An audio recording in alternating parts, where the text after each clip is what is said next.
Hello guys, चलिए आज start करते हैं बुक 2 का रिवीजन। यहाँ पे अपन सिर्फ इंपॉर्टेंट कॉन्सेप्ट और फॉर्मूलाज देखेंगे, है ना। एक बार आप ये वीडियो देख लेते हैं, उसके बाद फुली फोकस्ड हो जाना है आपको प्रॉब्लम सॉल्व करने पे, है ना।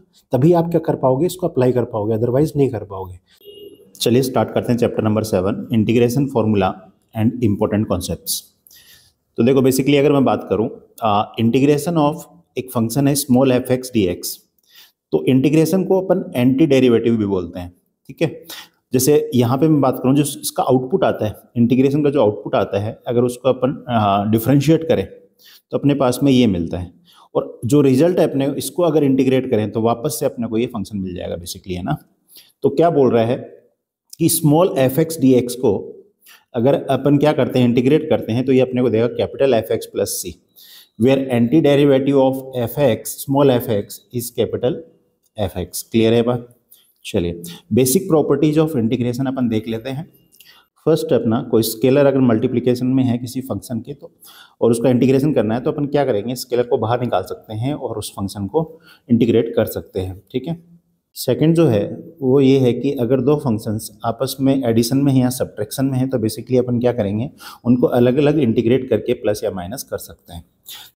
थर्ड जो है वो बेसिकली फर्स्ट का ही मतलब एक्सटेंशन दिया हुआ है, कुछ नहीं है, के जो है अपन बाहर निकालेंगे स्केलर को और डी एक्स को अपन क्या कर लेंगे, इंटीग्रेट कर लेंगे, जो कि एक्स प्लस सी आ जाएगा ना। नेक्स्ट अपना फोर्थ में क्या बोल रहा है कि जब किसी फंक्शन का इंटीग्रेशन करते हैं तो अगर उसके इनपुट में एक लीनियर फंक्शन है तो जब इंटीग्रेशन होगा तो फाइनल रिजल्ट में अपन क्या करेंगे, एक्स का जो कोफिशिएंट है उसको अपॉन में लिखेंगे। जैसे फॉर एग्जांपल मैं बात करूं, integration of sine 2x plus 1 dx, तो इसका आंसर क्या होगा। साइन का तो अपने को पता है, पर ध्यान से देखो एक्स का कोफिशिएंट क्या है, यहाँ पे 2 है, तो ये हो जाएगा 1/2। तो साइन का क्या होता है, माइनस कोस, तो यहाँ से हो जाएगा माइनस 1/2 कोस 2x प्लस 1 प्लस सी। समझ में आ गया। नेक्स्ट है बेसिक इंटीग्रेशन फॉर्मूला, और ये अपने को लर्न होने चाहिए। फर्स्ट जो है दैट इज डी एक्स, तो इसका हो जाएगा x plus c, x to the power n d x, तो ये हो जाएगा x to the power n plus 1/n+1 plus C. Next है 1/x का हो जाएगा अपना log mod x plus c, e to the power x का हो जाएगा अपना e to the power x plus c. E to the power x एक मस्त फंक्शन होता है जिसका कोई इसको डिफ्रेंशिएट करो चाहे इंटीग्रेट करो वापस वही आ जाता है, e to the power x ही आता है, कोई चेंज नहीं आता इसमें ना। Next a to the power x को जब करेंगे तो ये हो जाएगा a to the power x upon log a plus C. Next अपने ट्रिग्नोमेट्रिक फंक्शंस का इंटीग्रेशन का फॉर्मूला, स्टैंडर्ड फॉर्मूला जो है वो है साइन एक्स का जो करेंगे माइनस कोस एक्स को करेंगे तो sine X, sec square X को करेंगे तो tan X, cosec square X को करेंगे तो minus cot X, sec X tan X को करेंगे तो sec X, cosec X cot X को करेंगे माइनस कोसेक एक्स। अब एक चीज़ ध्यान देनी है अपने को, यहाँ जहाँ जहाँ भी अपने को जो आउटपुट में अपने को जो भी फंक्शन मिल रहा है और सी से स्टार्ट हो रहा है जहाँ जहाँ ना, उसके साथ में देखो ध्यान से माइनस आता है ना, ट्रिक से थोड़ा ध्यान रख सकते हो आप। जैसे साइन एक्स का इंटीग्रेट करेंगे तो क्या होगा, कोस एक्स आएगा, तो इसमें सी से स्टार्ट हो रहा है मतलब इसके साथ माइनस आएगा। क्लियर है। Next 12th 1/√1 minus X square, इसका जो इंटीग्रेशन है that is sine inverse X plus C. Next है माइनस 1/√1 माइनस एक्स स्क्वायर, इसका हो जाएगा अपना cos inverse X plus C. And 1/1 plus X square का हो जाएगा टेन इनवर्स एक्स प्लस सी, और माइनस 1/1 प्लस एक्स स्क्वायर का हो जाएगा cot inverse X plus C. And 1/mod X √x square minus 1 का हो जाएगा sec inverse X plus C. And minus of 1/mod of x √x square minus 1 वो हो जाएगा अपना कोसेक इनवर्स एक्स प्लस सी। तो ये आपको लर्न करना है, ठीक है ना, ये ध्यान अपने को याद होने चाहिए ना अच्छे से। नेक्स्ट है अपना integration formula obtained by substitution technique. ये सारे देखो मैंने क्या किया है, बुक में जैसे जैसे हेडिंग दी हुई है उसके नीचे जो अपने इंटीग्रेशन फॉर्मूला दिए हुए हैं उसी तरीके से अपन ने इसको यहाँ पे अरेंज किया। ये जो फॉर्मूला है ये आपको लर्न होने चाहिए। क्लियर है। तो देखो फर्स्ट जो आता है वो है इंटीग्रेशन ऑफ 10x, वो होता है log mod sec x plus सी। नेक्स्ट है कोट एक्स का होता है log mod sin x plus सी। नेक्स्ट है sec x का जो होता है that is log mod sec x plus 10x plus c. ध्यान रखना है कि अगर आपका MCQ में क्वेश्चन आ जाए integration of sec x dx तो क्या होगा, और ऑप्शन में ये ना दे के अपने को क्या दिया हो, ये दिया हो, तो उस केस में अपना इसको टिक कर देंगे। क्लियर है। वो होता है log mod 10 π/4 plus x/2 plus सी। नेक्स्ट कोसेक एक्स को जब इंटीग्रेट करेंगे तो वो होगा log mod cosec x minus cot x plus सी। और ये भी इंपॉर्टेंट है, ध्यान रखना है, अगर यही एमसीक्यू में मान लो ऐसा दे दे आपको और उसमें ये ऑप्शन नहीं दे रखा हो तो, और अगर ये दे रखा हो तो आपको ये टिक कर देना है। तो इसका जो इंटीग्रेशन होता है वो दूसरा और क्या होता है, उसको दूसरी फॉर्म में लिख सकते हैं log mod 10x/2 प्लस सी। ठीक है, इसी चीज़ को अपन इस तरीके से लिख सकते हैं। नोट, अब ये ध्यान देना है कि अगर किसी फंक्शन को दूसरे फंक्शन के रेस्पेक्ट में इंटीग्रेट करना हो तो अपन क्या करेंगे, सिंपली अपन integration F X into derivative of G X D X कर देंगे। मतलब ये क्या है, integration of one function with respect to other function. Clear है। नेक्स्ट है integrals of some particular functions, अपने को बुक की हेडिंग के हिसाब से दिया हुआ है। फर्स्ट है अपना integration of 1/x² minus a²। यहाँ पे मैं कुछ आपको ट्रिक्स भी बताता जाऊंगा इनको लर्न करने की, है ना, वो आपको हेल्पफुल होंगी लर्न करने में। ठीक है, तो यहाँ पे देखो integration of 1/x² minus a²। तो यहाँ पे देखो अगर मैं बात करूँ तो a को देखो आप, है ना, a के सामने माइनस है, मतलब क्या होगा, जब यहाँ फॉर्मूले में जब बात करेंगे 1/2a log mod x minus a upon x plus a, तो यहाँ पे माइनस का a है वो डोमिनेंट है ना। नेक्स्ट बात करते हैं integration of 1/a² minus x²। ध्यान से देखो a क्या है, पॉजिटिव है मेरा यहाँ पे, तो यहाँ पे हो जाएगा 1/2a log mod a plus x a minus x। Clear है, प्लस c। थर्ड जो है that is integration of dx x² plus a², तो ये अपना हो जाएगा 1/a tan inverse x/a plus c। यहाँ पे कुछ याद आ रहा है, अपन ने 1/x² प्लस 1 का अपन ने क्या देखा, tan इनवर्स x देखा था, बट यहाँ पे 1 की जगह पे क्या आ गया, a² आ गया, तो बेसिकली क्या है 1/a tan inverse x/a plus c हो जाएगा ना। फोर्थ देखते हैं अपन integration of 1/√x² minus a², तो ये अपना हो जाएगा log x plus √x² minus a² plus c। ठीक है, नेक्स्ट है अपना 1/√a² माइनस x², तो ये हो जाएगा sine inverse x/a plus c। तो देखो यहाँ से अपने को ध्यान आ रहा होगा कि इंटीग्रेशन ऑफ 1/√1 माइनस x² जो आता था that is sine inverse x आता था ना, उससे अपन इसको देख सकते हैं, थोड़ा सा रेफरेंस ले सकते हैं। तो यहाँ पे देखो 1 नहीं है, कोई कांस्टेंट नंबर है, उसका स्क्वायर है। ठीक है, 6 देखते हैं अपन 1/√x² प्लस a², तो इस that is log mod x plus √x² plus a² plus c। यहाँ ध्यान देना है, ये इंपॉर्टेंट फॉर्म है। अगर आपको 1/ax² plus bx plus c denominator में अगर मैं बात करूं, आपको एक क्वाड्रेटिक पोलिनोमियल दे दिया है और ऊपर में न्यूमरेटर में है 1, तो उस क्वाड्रेटिक पोलिनोमियल को डिनोमिनेटर वाले को अपने को बेसिकली कंप्लीटिंग स्क्वायर मेथड से अपने को किस फॉर्म में लेके आना है, t² प्लस माइनस k² में।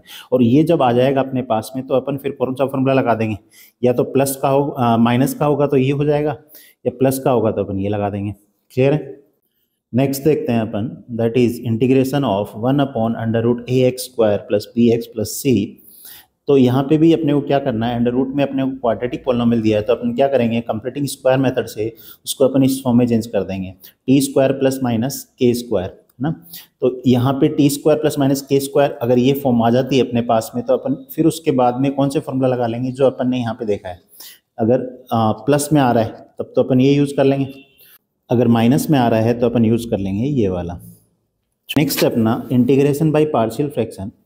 तो ध्यान रखना है, पार्शियल फ्रैक्शन अपन किस में लगाते हैं, जब अपने को एक रैशनल फंक्शन दे रखा हो, सपोज करो px अपॉन qx की फॉर्म में अपने को फंक्शन दिया है और इसको x के रेस्पेक्ट में अपने को क्या करना है, इंटीग्रेट करना है। तो ध्यान देना है, प्रॉपर रैशनल फंक्शन होना चाहिए, है ना। प्रॉपर रैशनल फंक्शन का मतलब क्या होना चाहिए, जो डिग्री है px की वो डिग्री किससे कम होनी चाहिए, qx से। मतलब degree of px should be less then degree of qx, ये ध्यान रखना है ना। अगर नहीं है तो आप उसको डिवाइड करके बेसिकली उसको क्या करोगे, प्रॉपर रैशनल फंक्शन में लेके आओगे, तभी उसके बाद पार्शियल फ्रैक्शन अपन यूज करते हैं। फॉर्म ऑफ रैशनल फंक्शन अपने पास में है px plus q upon x minus a x minus p। अब देखो ये वाला जो फॉर्म है, जो मैं क्यों कह रहा हूँ कि ये सारी जो जितनी भी फॉर्म्स हैं बेसिकली ये किस फॉर्म में है, प्रॉपर रैशनल फंक्शंस हैं। हर एक में देखोगे तो न्यूमरेटर की जो डिग्री है वो डिनोमिनेटर से कम है। यहाँ देखो न्यूमरेटर की डिग्री कितनी है, 1, यहाँ है 2 नीचे, ऊपर देखो 1 नीचे 2, ऊपर कितनी है 2, नीचे कितनी है यहाँ पे x x x मल्टीप्लाई होगा तो कितना होगी 3, ऊपर कितनी है, यहाँ पे 2 है, और नीचे भी देखो एक्स स्क्वायर और एक्स यहाँ 3 है। तो सभी में क्या होगा, यहाँ पे देखो कितना है 2, और यहाँ पे कितनी है 4, ये ध्यान रखना है ना।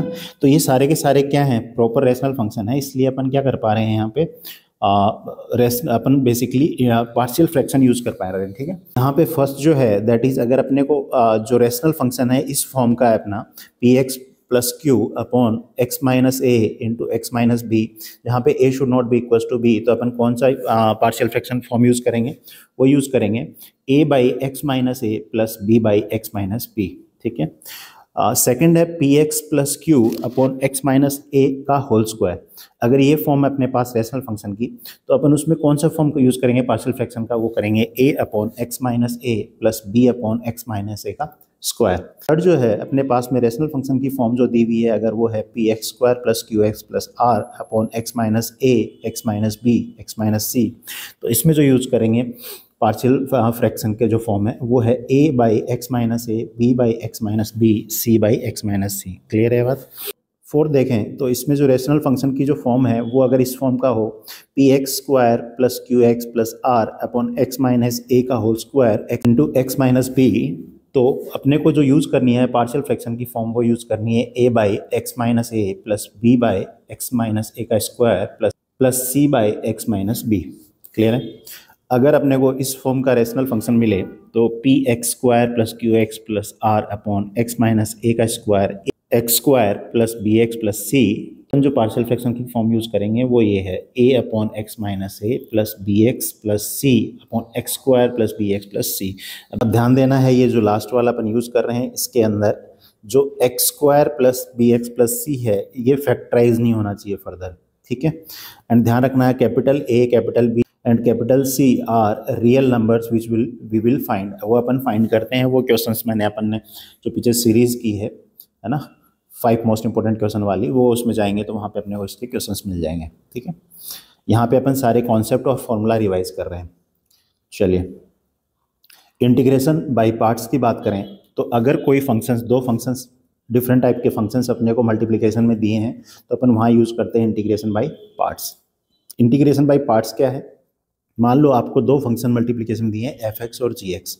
अब ये दो जो फंक्शन होंगे ये या तो क्या होंगे, इनवर्स फंक्शन हो गया, लॉग फंक्शन हो गया, अलजेब्रिक फंक्शन हो गया, ट्रिग्नोमेट्रिक या एक्सपोनेंशियल। ठीक है, 5 फॉर्म में से आपको कोई सा भी फंक्शन आ सकता है ना। ठीक है, तो अपन क्या करते हैं कि इसमें से फर्स्ट और सेकंड डिसाइड करते हैं अपन फंक्शन। वो कैसे करते हैं, आइलेट से डिसाइड करते हैं। आइलेट में जो लेटर्स के अरेंजमेंट में जो पहले आएगा उसको फर्स्ट फंक्शन ले लेते हैं और जो सेकंड आएगा उसको सेकंड ले लेते हैं। अब फॉर्मूला क्या होता है, फॉर्मूला अपना होता है integration of F X into G X D X. अब मैं मान लेता हूँ एफ एक्स को फर्स्ट और जी एक्स को सेकेंड, तो अपन क्या करते हैं यहाँ पे ये हो जाएगा first function as it is integration of second function minus integration of, बात करें तो differentiation of first function into integration of second function and then complete का वापस से क्या इंटीग्रेशन अपन लेंगे। क्लियर है।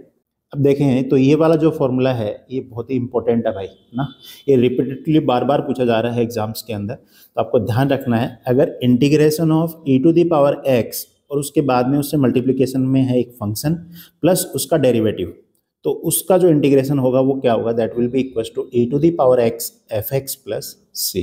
क्लियर है बात। नेक्स्ट जो है अपने कुछ फॉर्मूला और रह गए हैं इंटीग्रेशन के, वो और देख लेते हैं। तो फर्स्ट जो है वो है under root x square minus a square. तो अब ध्यान से देखो यहाँ पे ये चीज़ का जो इंटीग्रेशन है वो क्या है x/2, उसके बाद में इसको एज इट इज़ यहाँ पे मल्टीप्लाई कर दो। फिर देखो यहाँ पे माइनस आ रहा है बीच में तो यहाँ माइनस आ जाएगा। क्लियर है। उसके बाद में अपन करेंगे a²/2 log mod x plus, वापस से ये चीज़ यहाँ पे एच डी आ जाएगी under root x² minus a² plus सी।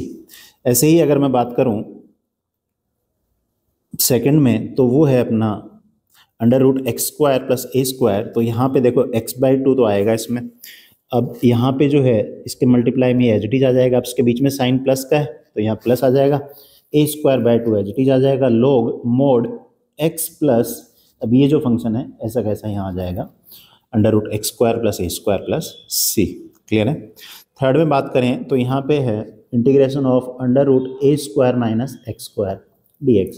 तो x by two as it is आ गया अपना, ये जो फंक्शन है इसको मल्टीप्लिकेशन में ले गए अपन, अंडर रूट ए स्क्वायर माइनस एक्स स्क्वायर। अब यहाँ पे आएगा प्लस, ध्यान देना भाई, है ना। और यहाँ पे ये जो हो जाएगा a square by two h d आ जाएगा sine inverse x by a plus c. अभी यहाँ पे कंफ्यूज मत होना कि यहाँ माइनस है तो यहाँ माइनस आएगा, नहीं, वो किस में आ रहा था, वो x square minus a square और एक्स स्क्वायर प्लस ए स्क्वायर में जब बात कर रहे थे तो साइन यहाँ पे एच डी जा रहे थे, बट यहाँ पे ए स्क्वायर माइनस एक्स स्क्वायर है तो ध्यान देना यहाँ पे क्या आएगा, प्लस का साइन आएगा। क्लियर है। नेक्स्ट अपन बात कर लेते हैं डेफिनेट इंटीग्रल्स की। अब यहाँ पे देखो अपन ने क्या किया, जितने भी फॉर्मूलाज थे वो अपन ने सारे रिवाइज कर लिए हैं। आपको अब क्या करना है, प्रैक्टिस करना है। एक बार ये पूरा वीडियो देख लो तो आपके जितने फॉर्मूला और कॉन्सेप्ट्स जो होंगे वो सारे के सारे रिवाइज हो जाएंगे। उसके बाद आपको आगे जो भी आपका बीच में 3 या 4 दिन का जो गैप है एग्जाम का, उसमें आप क्या करोगे, क्वेश्चंस लगाओगे बैठ के। क्लियर है। और अपन ने एक सीरीज बना रखी है 5 most important questions from every chapter, ठीक है। तो वो अपन उनको आप क्या कर सकते हो, सोल्व कर सकते हो। नेक्स्ट अपन बात करते हैं डेफिनेट इंटीग्रल्स की। तो देखो यहाँ पे मैंने ये जो फॉर्मूला दे रखा है ये अपने बुक के अंदर एज ए एग्जाम्पल में क्वेश्चन दिया हुआ है ना, पर अपने को ये रिजल्ट याद रखना है। क्लियर है। 0 से pi by two sine x D x की जो वैल्यू होती है that is equal to minus pi by two log two. से अपना some properties of definite integrals. अब अपन कुछ प्रॉपर्टीज हैं डेफिनेट इंटीग्रल्स की, वो अपन देख लेते हैं। A to b f x D x है, उसमें अपन बेसिकली क्या कर सकते हैं, यहाँ पे x को अपन दूसरे किसी वेरिएबल से आप रिप्लेस कर सकते हो। तो अपन ने यहाँ पे एफ टी डी टी कर दिया है ना, x को अपने रिप्लेस कर दिया t से, तो कोई फर्क नहीं पड़ेगा। और जो लिमिट्स पहले x की थी वो किसकी हो जाएंगी, अब t की हो जाएंगी।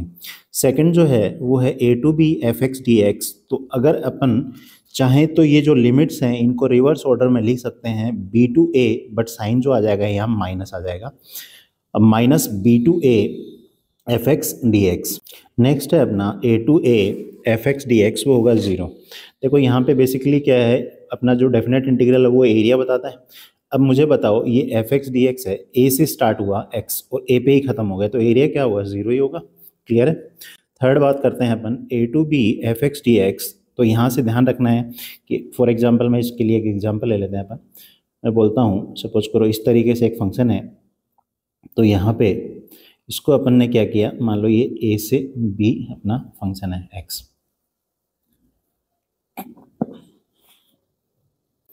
नेक्स्ट अपन देखते हैं third, a to b f x D x जो है, इस फंक्शन को अपन ने ड्रॉ कर लिया। मतलब अपने को क्या करना है, यहाँ पे ये एरिया निकालना है।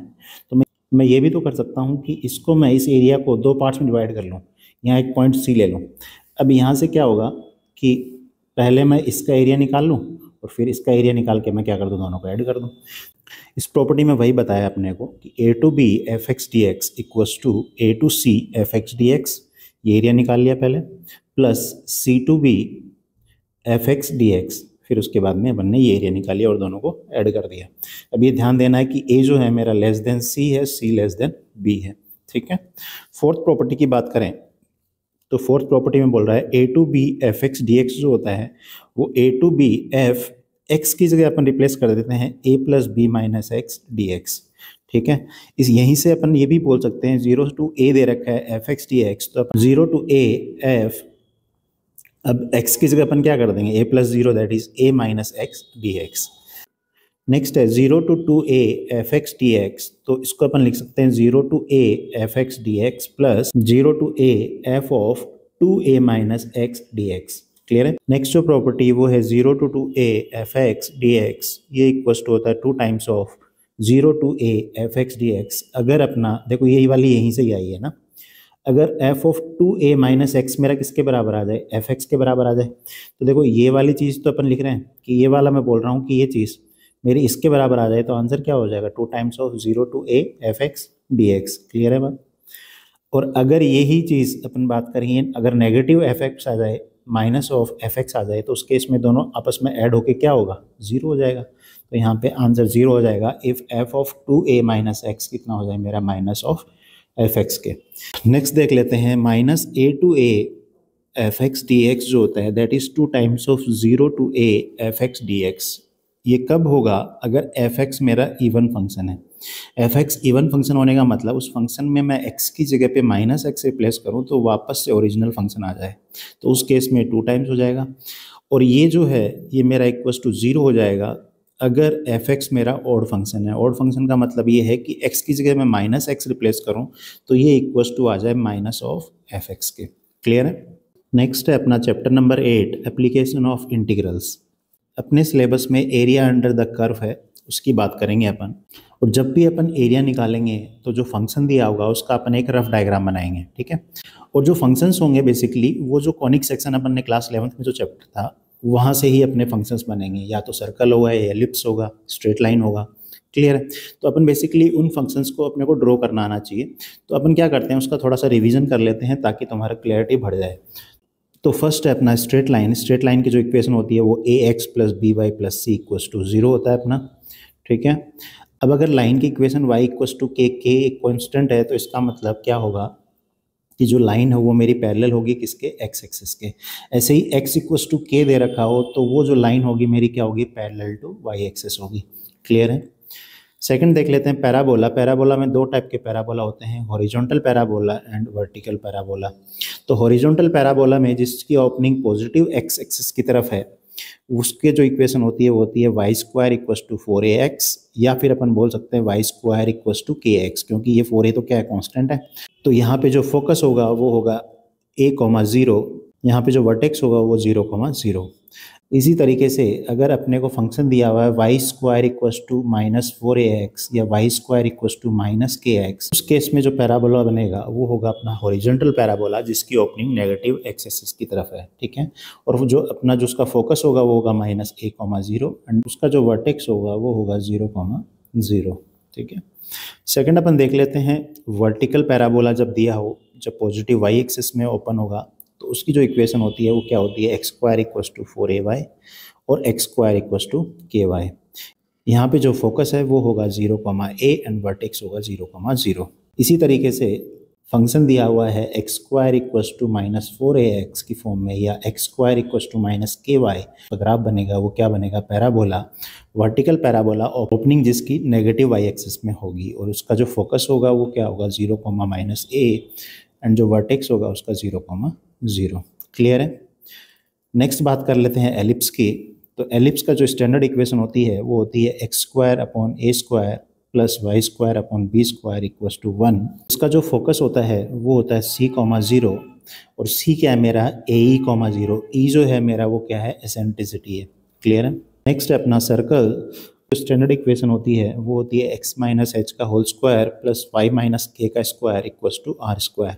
h और k जो हैं that is the coordinate of the centre and r क्या है मेरा यहाँ पे रेडियस है सर्कल के, ठीक है। अब बात कर लेते हैं अपने मेन टॉपिक पे आते हैं, area under the curve. First में अगर बात करें तो अपने को एक फंक्शन दिया हुआ है y equals to f x और अपने को इसके एरिया अंडर द कर्व निकालना है x equals to a to x equals to b।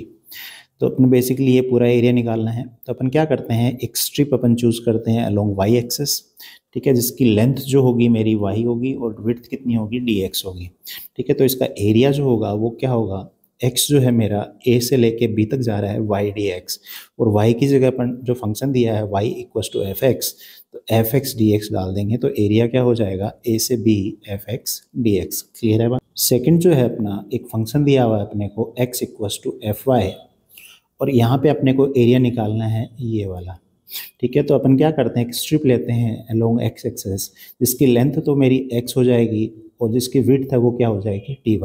तो एरिया मेरा क्या हो जाएगा x dy और x जो मेरा वो इक्वस टू एफ वाई है। तो एरिया मेरा बेसिकली क्या हो जाएगा एफ वाई डी वाई, जो y कहाँ से कहाँ जा रहा है a से b।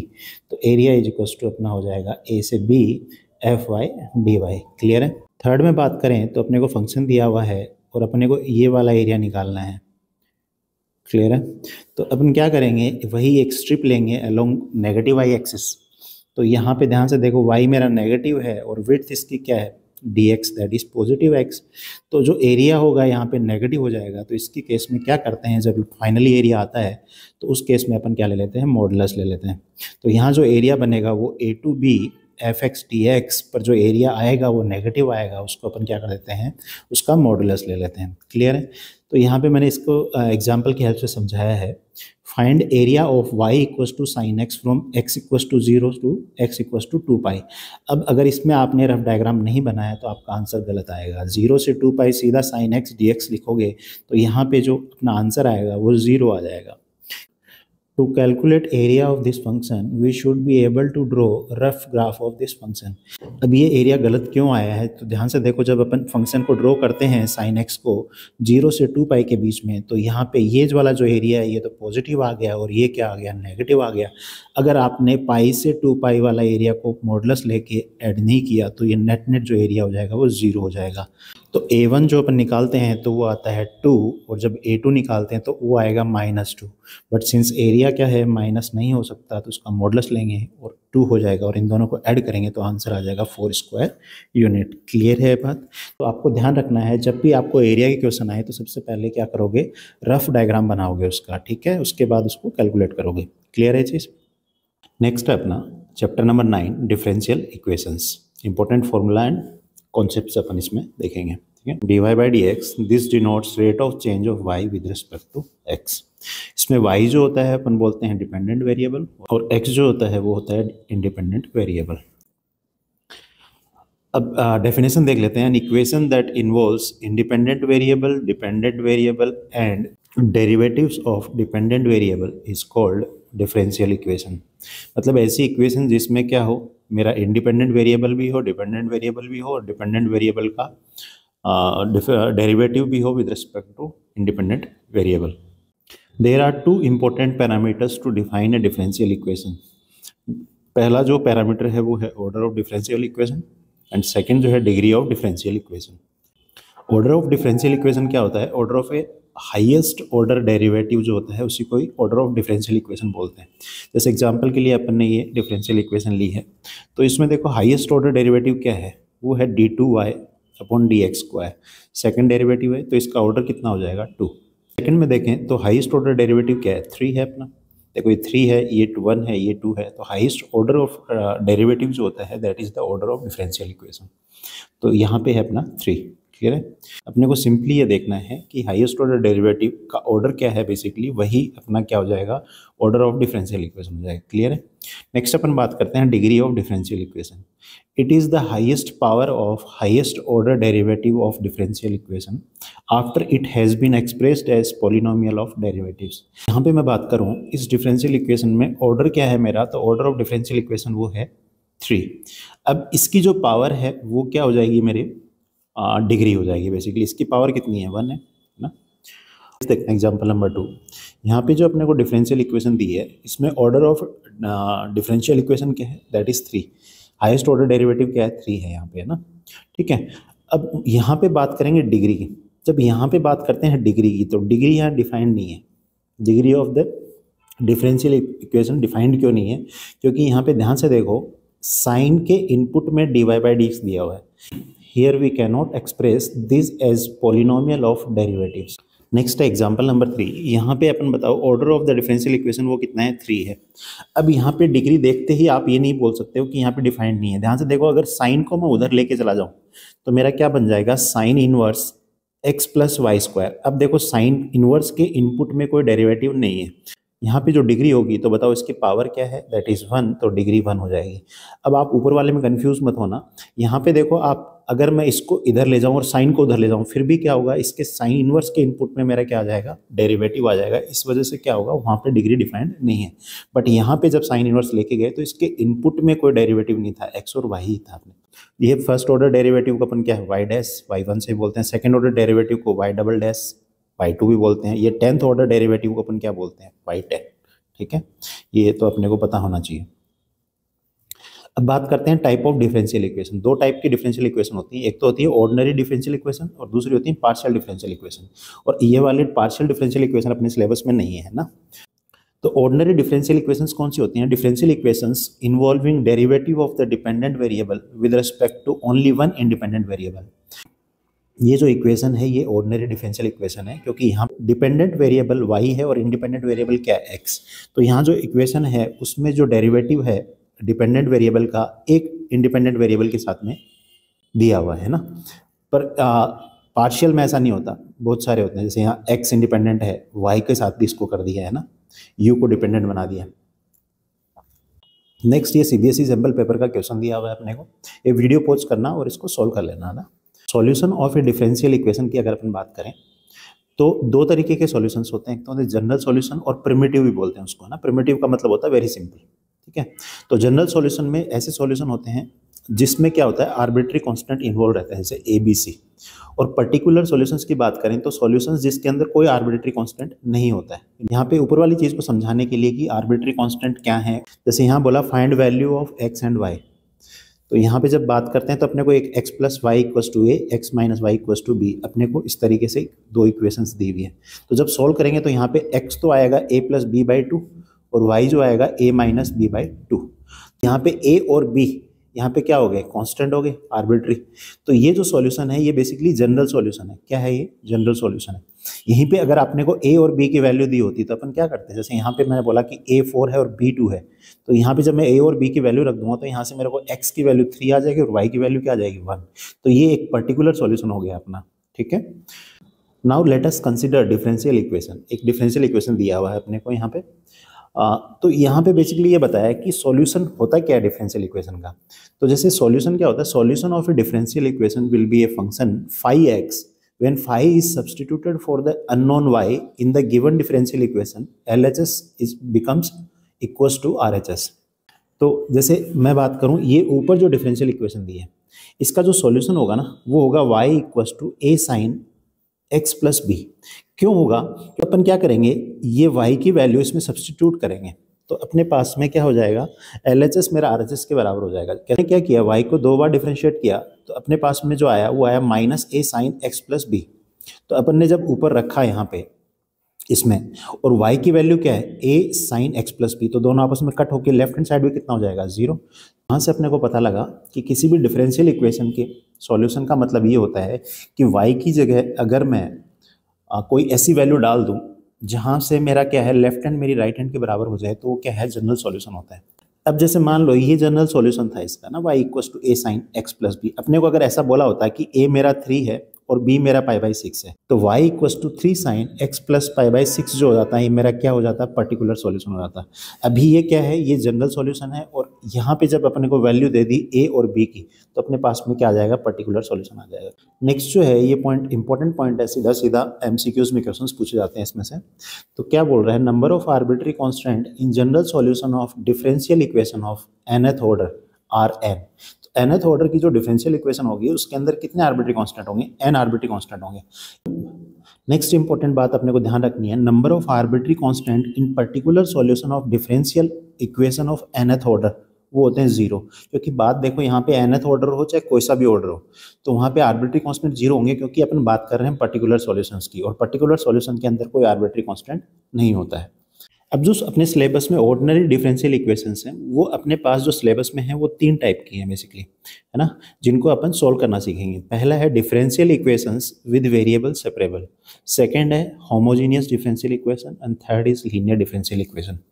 फर्स्ट अपन बात करते हैं differential equation with variable separable. It involves those type of differential equation in which the variables are easily separable. For example, अपने को एक differential equation दी है dy by dx और उसके बाद में एक फंक्शन दिया है x and y में, let us say fx into gy। तो अपन यहाँ पे क्या कर सकते हैं, x वाले चीज़ों को एक तरफ ले जाएं और y वाली चीज़ों को एक तरफ ले जाएं और फिर अपन क्या करते हैं, दोनों तरफ उसको इंटीग्रेट कर देते हैं।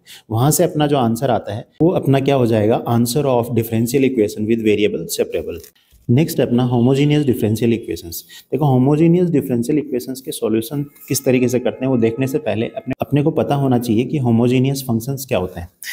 होमोजीनियस फंक्शंस वो फंक्शन होते हैं जहाँ पे मैं x की जगह लैम्डा x और y की जगह लैम्डा y में रिप्लेस कर दूँ, ठीक है। तो वहाँ से अपन क्या कर सकते हैं, कंप्लीट लैम्डा को बाहर निकाल सकते हैं उस फंक्शन में से। उस लैम्डा की पावर में जो भी आएगा वो क्या हो जाएगा, उस फंक्शन की डिग्री हो जाएगी। फॉर एग्जाम्पल अपने को एक फंक्शन दिया हुआ है f of x comma y, x और y में फंक्शन है x square plus y square minus x y. तो अगर मैं इसमें x की जगह लैम्डा x और y की जगह लैम्डा y डाल दूं, जो कि अपन ने यहाँ कर रखा है ना, तो यहाँ पे क्या बना, lambda square x square plus lambda square y square minus lambda square x y. अब अपन इसमें से लैम्डा बाहर निकाल सकते हैं और ध्यान से देखो लैम्डा की पावर में 2 है। इस होमोजीनियस फंक्शन की डिग्री कितनी है? 2 है। ठीक है, ये बात समझ में आई। इसी तरीके से जैसे यहाँ 1 है, यहाँ 4 है। अब मान लो मैं लास्ट वाला अपन अगर एग्जाम्पल लेते हैं ये वाला, अब ध्यान से देखो क्या ये होमोजीनियस फंक्शन है? क्या ये होमोजीनियस फंक्शन नहीं है? क्यों नहीं है? जैसे ही मैं इसमें लैम्डा एक्स और लैम्डा वाई डालता हूँ तो ये lambda x plus lambda square y square हो जाएगा। अगर इसमें से मैं लैम्डा कॉमन निकालता हूँ फिर भी तो एक लैम्डा यहाँ रह जाएगा अपने पास में। तो ये क्या है? ये होमोजीनियस फंक्शन नहीं है। क्लियर है ये बात? अब अपन बात कर लेते हैं होमोजीनियस डिफरेंशियल इक्वेशंस की, है ना।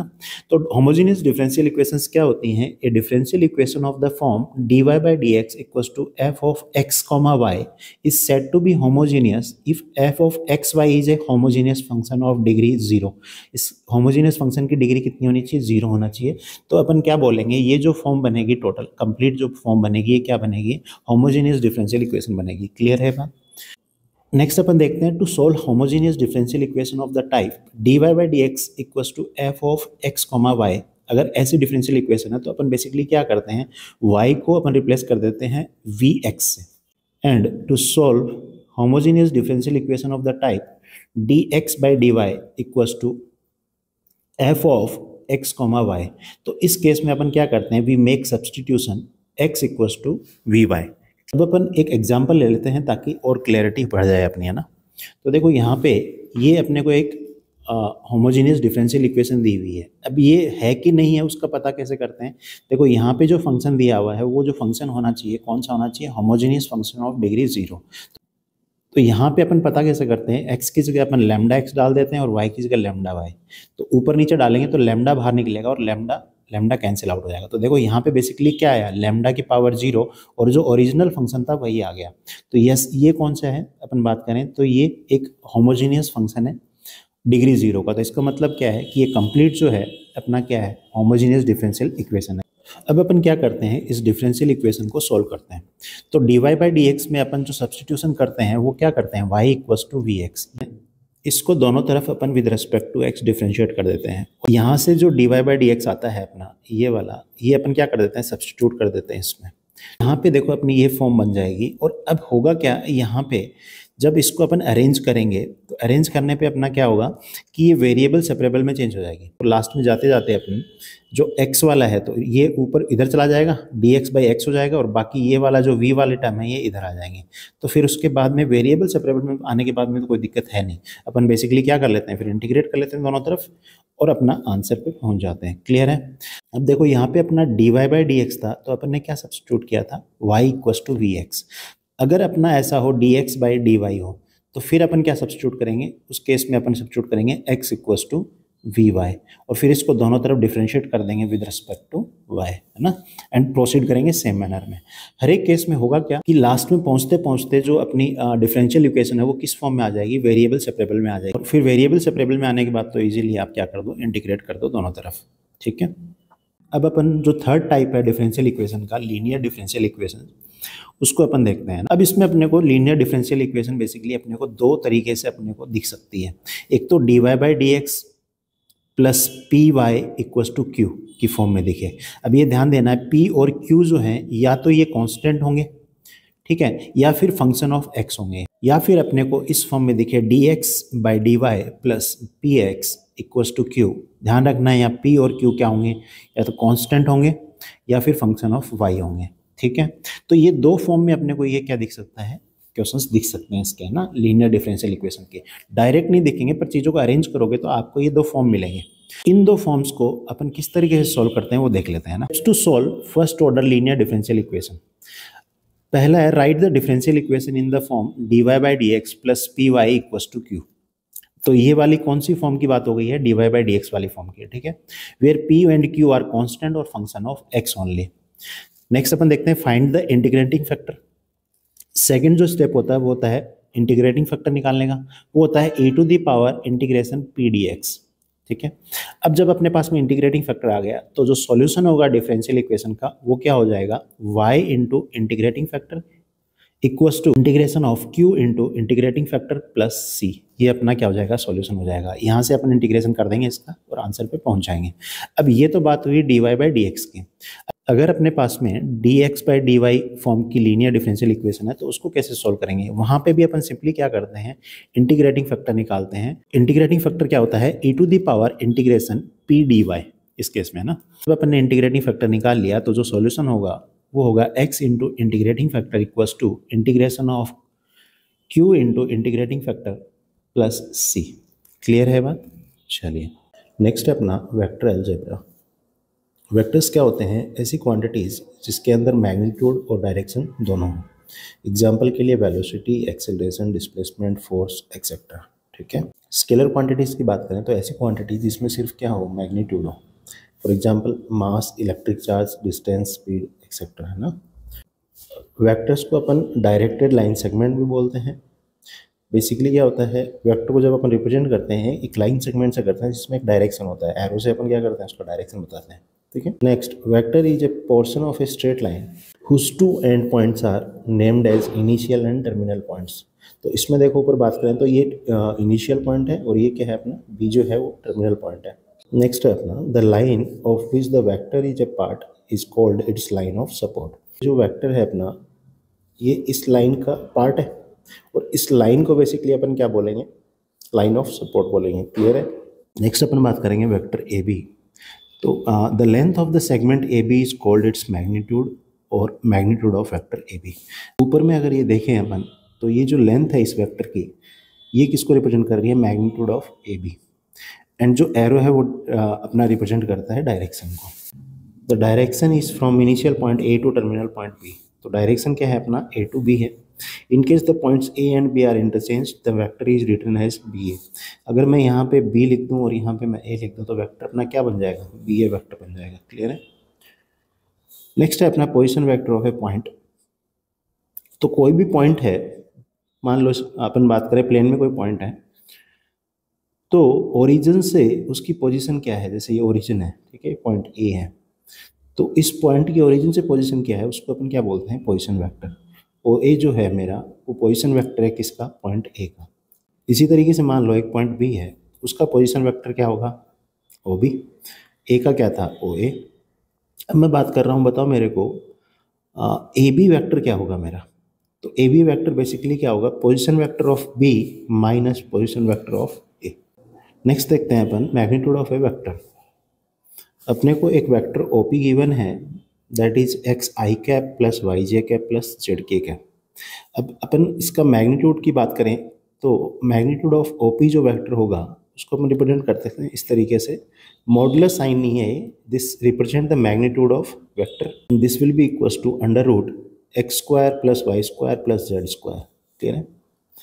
अब बात करते हैं डायरेक्शन कोसाइंस। डायरेक्शन कोसाइंस से पहले बात करेंगे direction angles. Direction angles alpha beta gamma. Alpha क्या है, जो वेक्टर जो है वो एक्स एक्सिस के साथ एंगल बना रहा है, बीटा क्या है जो वाई एक्सिस के साथ, और जो गामा क्या है मेरा जेड एक्सिस के साथ में जो एंगल बना रहा है।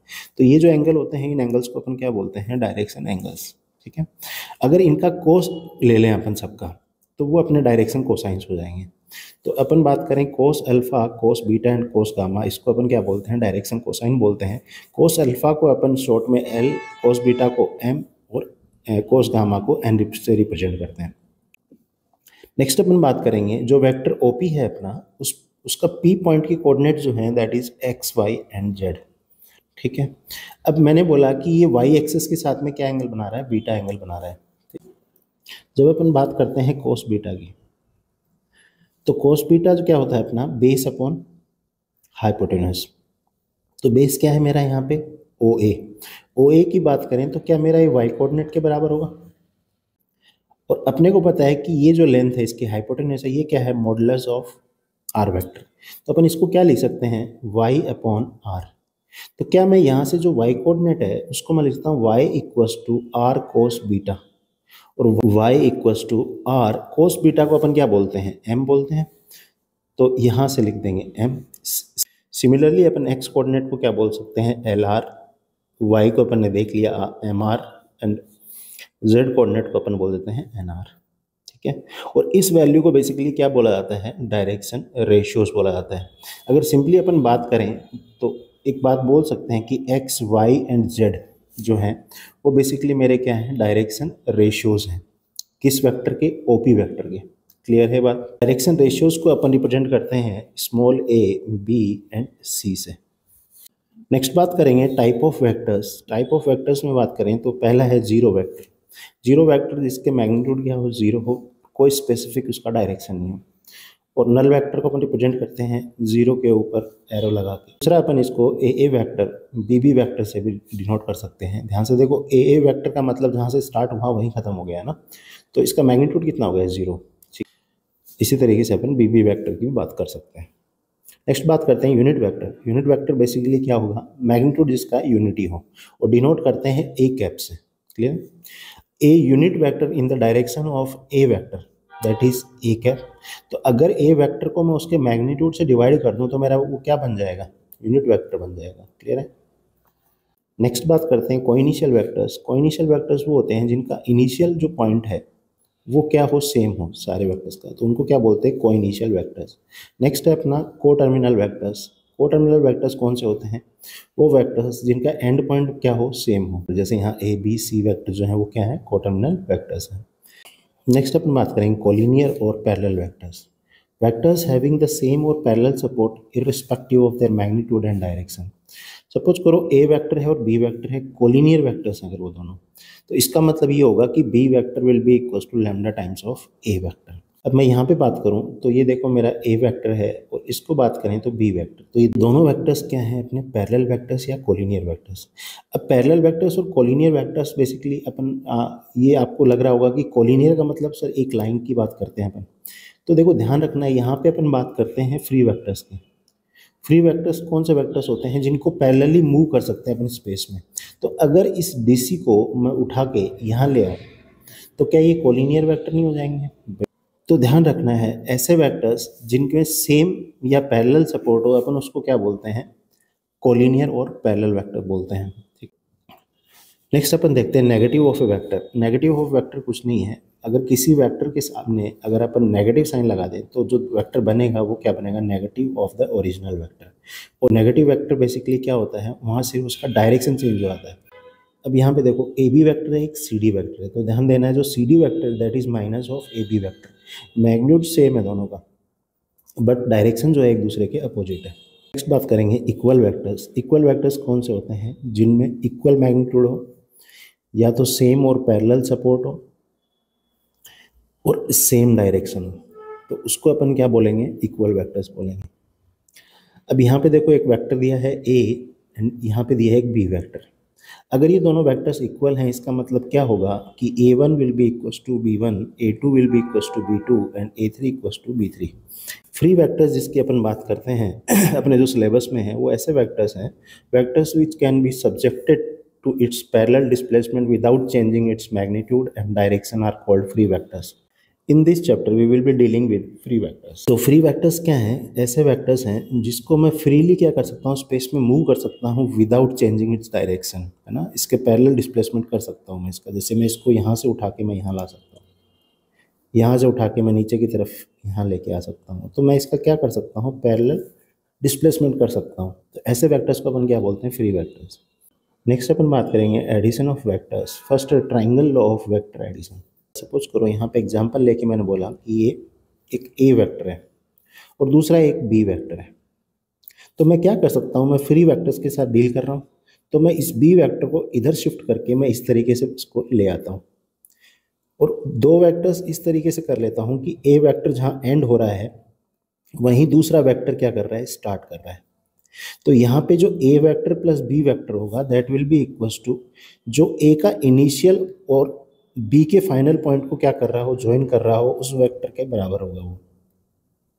जैसे यहाँ पे A vector plus B vector मेरा क्या होगा? That will be equals to C vector. इसी तरीके से अगर डिफरेंस निकालना हो तो मैं इस बी वेक्टर को, ये जो बी वेक्टर है इसका डायरेक्शन चेंज करके मैं अपोजिट करके इसको लिखता हूँ माइनस बी वेक्टर। और जब अपन A vector plus minus B vector जब करेंगे अपन, तो यहाँ पे ये इक्वल टू आएगा ए वेक्टर के इनिशियल पॉइंट को और बी वेक्टर के फाइनल पॉइंट को, टर्मिनल पॉइंट को ज्वाइन करने वाला जो वेक्टर होगा वो इनके सम के बराबर होगा। तो यहाँ पे बेसिकली क्या हो गया? ए वेक्टर प्लस माइनस तो माइनस हो जाएगा और ये डिफरेंस आ गया अपना। क्लियर है बात? नेक्स्ट है parallelogram law of vector addition. तो parallelogram law of vector addition basically अगर अपन बात करें तो ये एक्सटेंशन ही है अपना triangle law of vector addition का, ठीक है। अगर दो वेक्टर्स किसी पैरेललोग्राम की एडजेसेंट साइड्स को रिप्रेजेंट कर रहे हैं, देन उन वेक्टर्स का जो सम होगा वो इक्वल टू होगा diagonal through those adjacent side. ये डायगोनल अपने को इसको रिप्रेजेंट करेगा VB प्लस VW। क्लियर है। अब ये मैंने एक्सटेंशन क्यों बोला था ट्रायंगल लॉ का, अब इसलिए बोला था क्योंकि देखो VB जो वेक्टर है, अपन बात करते हैं फ्री वेक्टर्स की, तो मैं इसको इधर लेके आऊँगा तो यहाँ पे अपन जब इस वेक्टर को लिखेंगे तो VB, और अपनी समझ में आ रहा है अपने को कि जो ये वेक्टर VW था उसका जो टर्मिनल पॉइंट था उस पर अपना जो VB वेक्टर है उसका इनिशियल पॉइंट है, तो अपन क्या कर सकते हैं, इसको ट्रायंगल लॉ से ऐड कर सकते हैं, ठीक है। Properties of vector addition, first है अपना वेक्टर एडिशन जो है वो कॉम्यूटेटिव होता है। कॉम्यूटेटिव मतलब या तो A vector plus B vector करो या B vector plus A vector करो, एक ही बात है, ठीक है। सेकंड जो है वो बोलता है कि वेक्टर एडिशन जो होता है वो एसोसिएटिव होता है। एसोसिएटिव का मतलब अगर तीन वेक्टर्स हैं अपने पास में तो अपन क्या करें, जो शुरू के दो वेक्टर्स हैं उनको ऐड करें और थर्ड में क्या करते हैं उसको ऐड करते हैं, या फिर लास्ट के दो वेक्टर्स को अपन क्या करते हैं ऐड कर दें और फर्स्ट वाले में ऐड कर दें, तो सेम रिजल्ट मिलेगा अपने को दोनों तरफ, कोई इश्यू वाली बात नहीं है।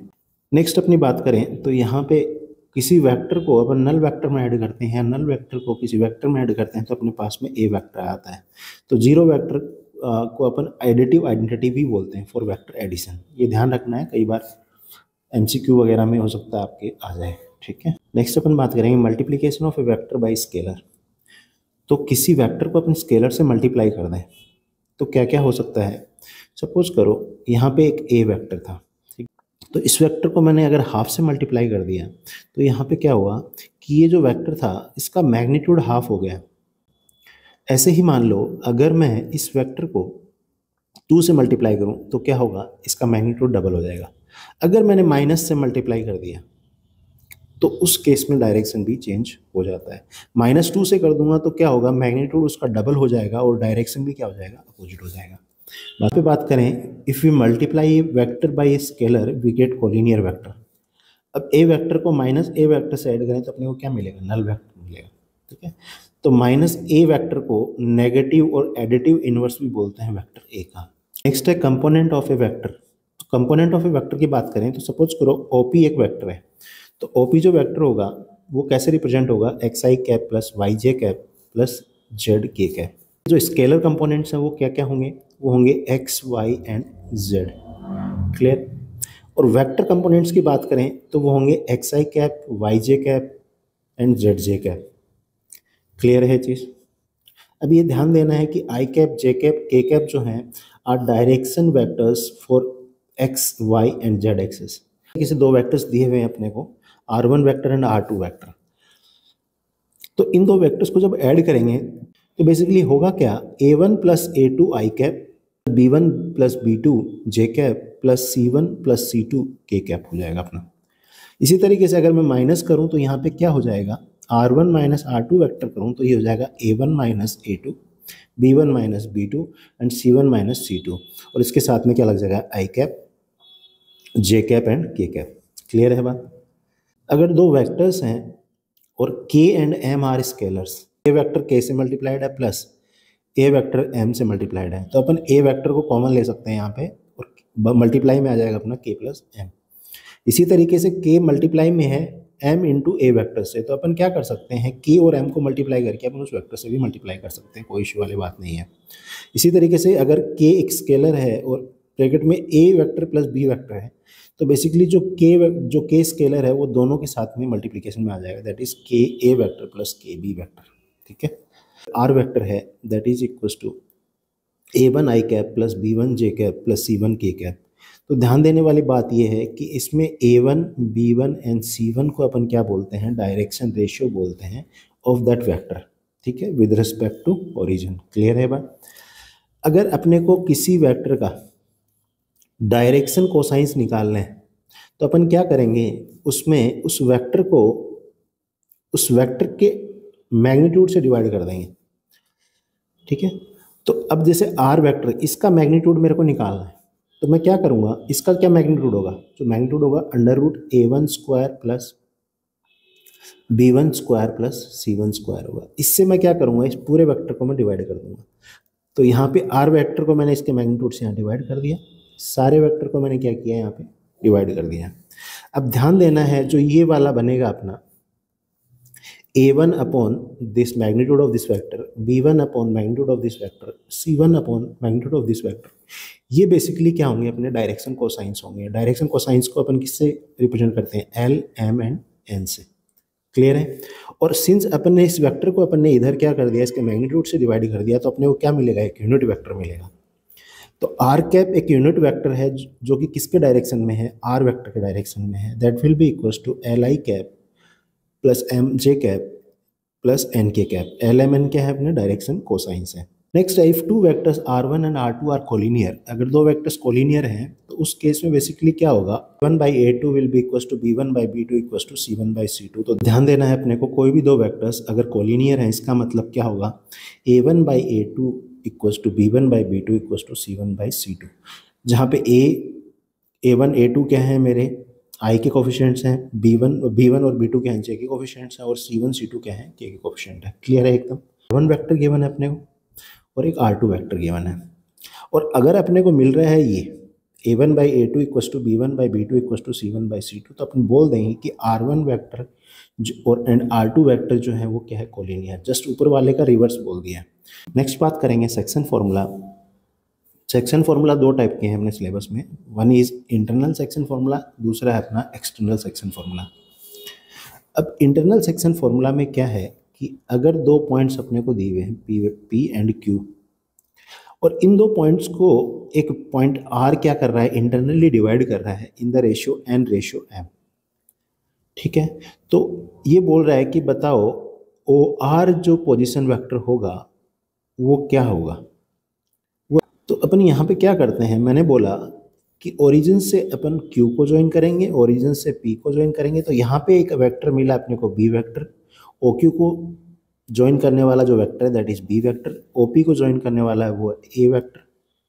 ठीक है, और OR को ज्वाइन करने वाला है R वेक्टर। तो यहाँ से अपने को फॉर्मूला मिलता है कि जो R वेक्टर होगा मेरा होगा n times of A plus m times of B vector upon n plus m। Clear है ये बात। अब इसी तरीके से एक्सटर्नल सेक्शन फॉर्मूला की बात करें तो एक्सटर्नल सेक्शन फॉर्मूला में क्या हो रहा है कि यहाँ पे दो पॉइंट्स P एंड Q हैं, पर पॉइंट R जो है इसको एक्सटर्नली क्या कर रहा है, डिवाइड कर रहा है। तो यहाँ पे अपन जब बात करेंगे सेक्शन फॉर्मूला की, तो इसमें भी अपन क्या पता करेंगे कि OR जो वेक्टर है, पोजीशन वेक्टर है, वो क्या होगा। R जो वेक्टर है ये इसको एक्सटर्नली कट कर रहा है, तो PR जो है मेरा M और RQ है मेरा N, मतलब N/M रेशियो में ये भी कट कर रहा है। क्लियर है। तो यहाँ पे जो मेरा R वेक्टर होगा, R वेक्टर मेरा यहाँ क्या है, position vector of this point R with respect to origin. तो यहाँ पे R जो वेक्टर होगा that will be equals to M into B vector minus N into A vector upon M minus N। वो M और N क्या है, जिस रेशियो में ये पॉइंट क्या कर रहा है, एक्सटर्नली इनको डिवाइड कर रहा है। क्लियर है। R is the mid point of PQ। अगर R मिड पॉइंट हो जाए अपना, तो उस केस में डायरेक्टली अपने को क्या करना है, OR जो वेक्टर होगा that will be equals to OP vector plus OQ vector upon 2। और नेक्स्ट देखते हैं प्रोडक्ट ऑफ टू वेक्टर्स। जब प्रोडक्ट ऑफ टू वेक्टर्स की बात करते हैं तो यहाँ पे अपन दो तरीके के प्रोडक्ट्स होते हैं वेक्टर्स के। एक है स्केलर और डॉट प्रोडक्ट, जहाँ पे रिजल्ट क्या आता है अपना, स्केलर आता है। सेकंड है अपना वेक्टर और क्रॉस प्रोडक्ट, जहाँ पे रिजल्ट जो आता है एक वेक्टर आता है। फर्स्ट देखते हैं स्केलर और डॉट प्रोडक्ट ऑफ वेक्टर्स। अगर दो वेक्टर्स दिए हैं, सपोज करो A वेक्टर दिया है अपने को और एक B वेक्टर दिया हुआ है, ठीक है, कोइनिशियल वेक्टर्स हैं और उनके बीच का एंगल जो है वो थीटा है। तो उस केस में उनका डॉट प्रोडक्ट क्या हो जाएगा, A vector dot B vector will be equals to magnitude of A vector into magnitude of B vector into cos theta. और थीटा जो अपना होता है वो कहाँ से कहाँ होता है, 0 से पाई के बीच में। अब कुछ कुछ बातें बोली हुई हैं, अगर मान लो A 0 जाए या फिर B 0 जाए तो भी नेट पूरी वैल्यू क्या आ जाएगी, यहाँ पे 0 आ जाएगी। A vector dot B vector की स्केलर क्वांटिटी है। सेकेंड में बोल रहा है if A vector and B vector are non zero vector. अगर नॉन जीरो वेक्टर है फिर भी उनका डॉट प्रोडक्ट जीरो आ रहा है, इसका मतलब क्या होगा कि उन दोनों के बीच का एंगल क्या होगा 90 डिग्री। क्यों 90 डिग्री होगा? तभी क्या होगा, cos π/2 मेरा जीरो हो जाएगा। जीरो हो गया तो कंप्लीट क्या बना देगा अपने को, जीरो बना देगा। अगर दो वेक्टर्स के बीच में एंगल 0 डिग्री है, ठीक है, तो उस केस में ध्यान रखना है कि cos थीटा cos 0 मेरा 1 हो जाएगा, तो वेक्टर डॉट बी वेक्टर अपना क्या हो जाएगा, magnitude of A vector into magnitude of B vector, and cos theta मेरा 1 हो चुका है। ठीक है, फोर्थ की बात करें, अगर थीटा मेरा पाई है तो उस केस में ए, मुझे बताओ cos पाई कितना होता है, -1 होता है, तो उस केस में अपना A vector dot B vector क्या हो जाएगा, minus of product of A vector into product of B vector. ठीक है, अब अगर अपन बात करें आई कैप को अगर आपस में डॉट प्रोडक्ट लें तो मुझे बताओ आई कैप किसको रिप्रेजेंट कर रहा है, डायरेक्शन बताता है एक्स एक्सिस की, तो आई कैप डॉट आई कैप मतलब उनके बीच का एंगल कितना होगा, 0, और इनका मैग्नीट्यूड कितना होता है, यूनिट वेक्टर होते हैं ये 1 और ये 1, तो आंसर क्या आएगा, 1 आएगा। इस तरीके से जे कैप डॉट जे कैप भी क्या होगा, 1 होगा, के कैप डॉट के कैप भी क्या होगा, 1 होगा। अगर मैं यहाँ पे ले लूँ आई कैप डॉट जे कैप, तो पता है अपने को तीनों जो एक्सिस होते हैं म्यूचुअली परपेंडिकुलर होते हैं, तो इनके बीच का एंगल कितना होगा, 90, तो कोस थीटा क्या हो जाएगा, 0, तो इनका जो डॉट प्रोडक्ट आएगा वो कितना आएगा, 0 आएगा। क्लियर है ये चीज़?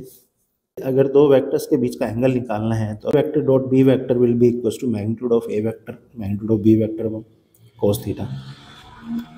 तो अपन क्या करेंगे, इस वाले चीज़ को सबको अपन इसके नीचे ले जाएंगे डिवीजन में, और थीटा निकालने के लिए कोस को उधर लेके जाएंगे, तो क्या हो जाएगा, cos inverse A vector dot B vector upon magnitude of A vector into magnitude of B vector. Clear है?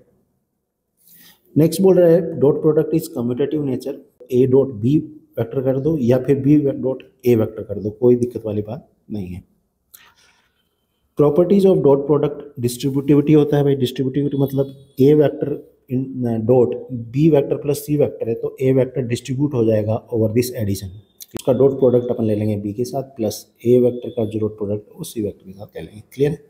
इसी तरीके से लेमडा से अपन मल्टीप्लाई करते हैं तो किसी डॉट प्रोडक्ट को, तो कोई इशू वाली बात नहीं है, या तो आप पूरे को डॉट प्रोडक्ट को मल्टीप्लाई कर दो या किसी एक के साथ मल्टीप्लाई करके फिर दूसरे के साथ डॉट प्रोडक्ट ले लो। ठीक है, इसी तरीके से बी के साथ करके अपन कर सकते हैं, कोई इशू वाली बात नहीं है। थर्ड पॉइंट की बात करें तो अपने को दो वेक्टर्स दिए हुए हैं, A vector and B vector. अगर इन वेक्टर्स को अपने को डॉट प्रोडक्ट लेना है दोनों का, ठीक है, इनको अपन आपस में मल्टीप्लाई करके क्या कर देते हैं, ऐड कर देते हैं रेस्पेक्टिव आई जे और के कोफिशिएंट्स को। क्लियर?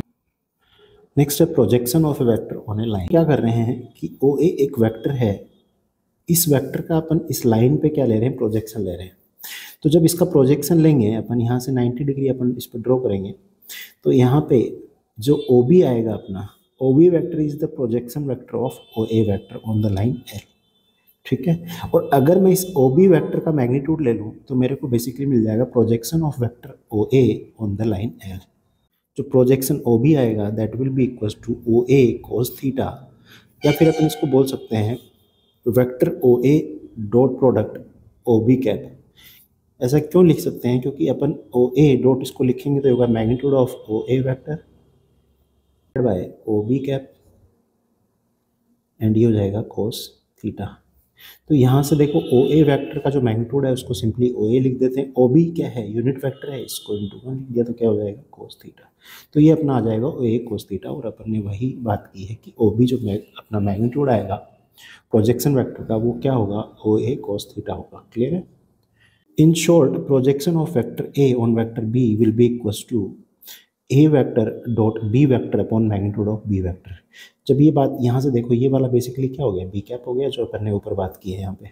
ठीक है, सेकंड पॉइंट है if theta equals to 0 degree, A और बी के बीच में एंगल 0 हो, तो उस केस में क्या होगा, projection of A on B क्या हो जाएगा मेरा, that will be A vector dot B vector upon magnitude of B vector. वाला तो अपना हो जाएगा A B cos theta upon B. अब सिंस थीटा जो है वो 0 है तो ये मेरी वैल्यू 1 हो जाएगी, बी से बी कट होकर बेसिकली ए आ जाएगा। जब भी दो वेक्टर्स के बीच में क्या हो, एंगल 0 हो, तो एक वेक्टर का दूसरे के ऊपर, जैसे ए वेक्टर का प्रोजेक्शन बी पे लेना है तो वो हो जाएगा ए, और अगर बी का मेरे को ए पे लेना है तो वो हो जाएगा मैग्नीट्यूड ऑफ बी। क्लियर है बात? नेक्स्ट है इफ़ थीटा जो है वो मेरा पाई हो जाए, उस केस में कोस पाई कितना हो जाएगा, -1, और यहाँ से जो आंसर आएगा वो आएगा -a। क्लियर है? थर्ड की बात करें, अगर π/2 हो जाए थीटा, तो उस केस में cos थीटा क्या हो जाएगा, 0 हो जाएगा अपना, और आंसर अपना जो प्रोजेक्शन आएगा वो क्या आएगा, 0 आएगा। नेक्स्ट अपने को ध्यान देना है कि अगर कोई वेक्टर r वेक्टर दिया हुआ है that is equals to xi cap plus yj cap plus zk cap, तो x जो ये वाला इसका i का जो कोफिशिएंट है बेसिकली है क्या है, is the projection of vector r on x axes. ये बिल्कुल बेसिक बातें हैं ना, फंडामेंटल बात जब अपन इसको पढ़ते हैं चैप्टर उस टाइम ये सबकी बातें करते हैं ना। तो यहाँ पे थोड़ा रिवाइज कर लेते हैं। y क्या है मेरा, basically that is the projection of r vector on y axis, and z क्या है मेरा, projection of r vector on z access.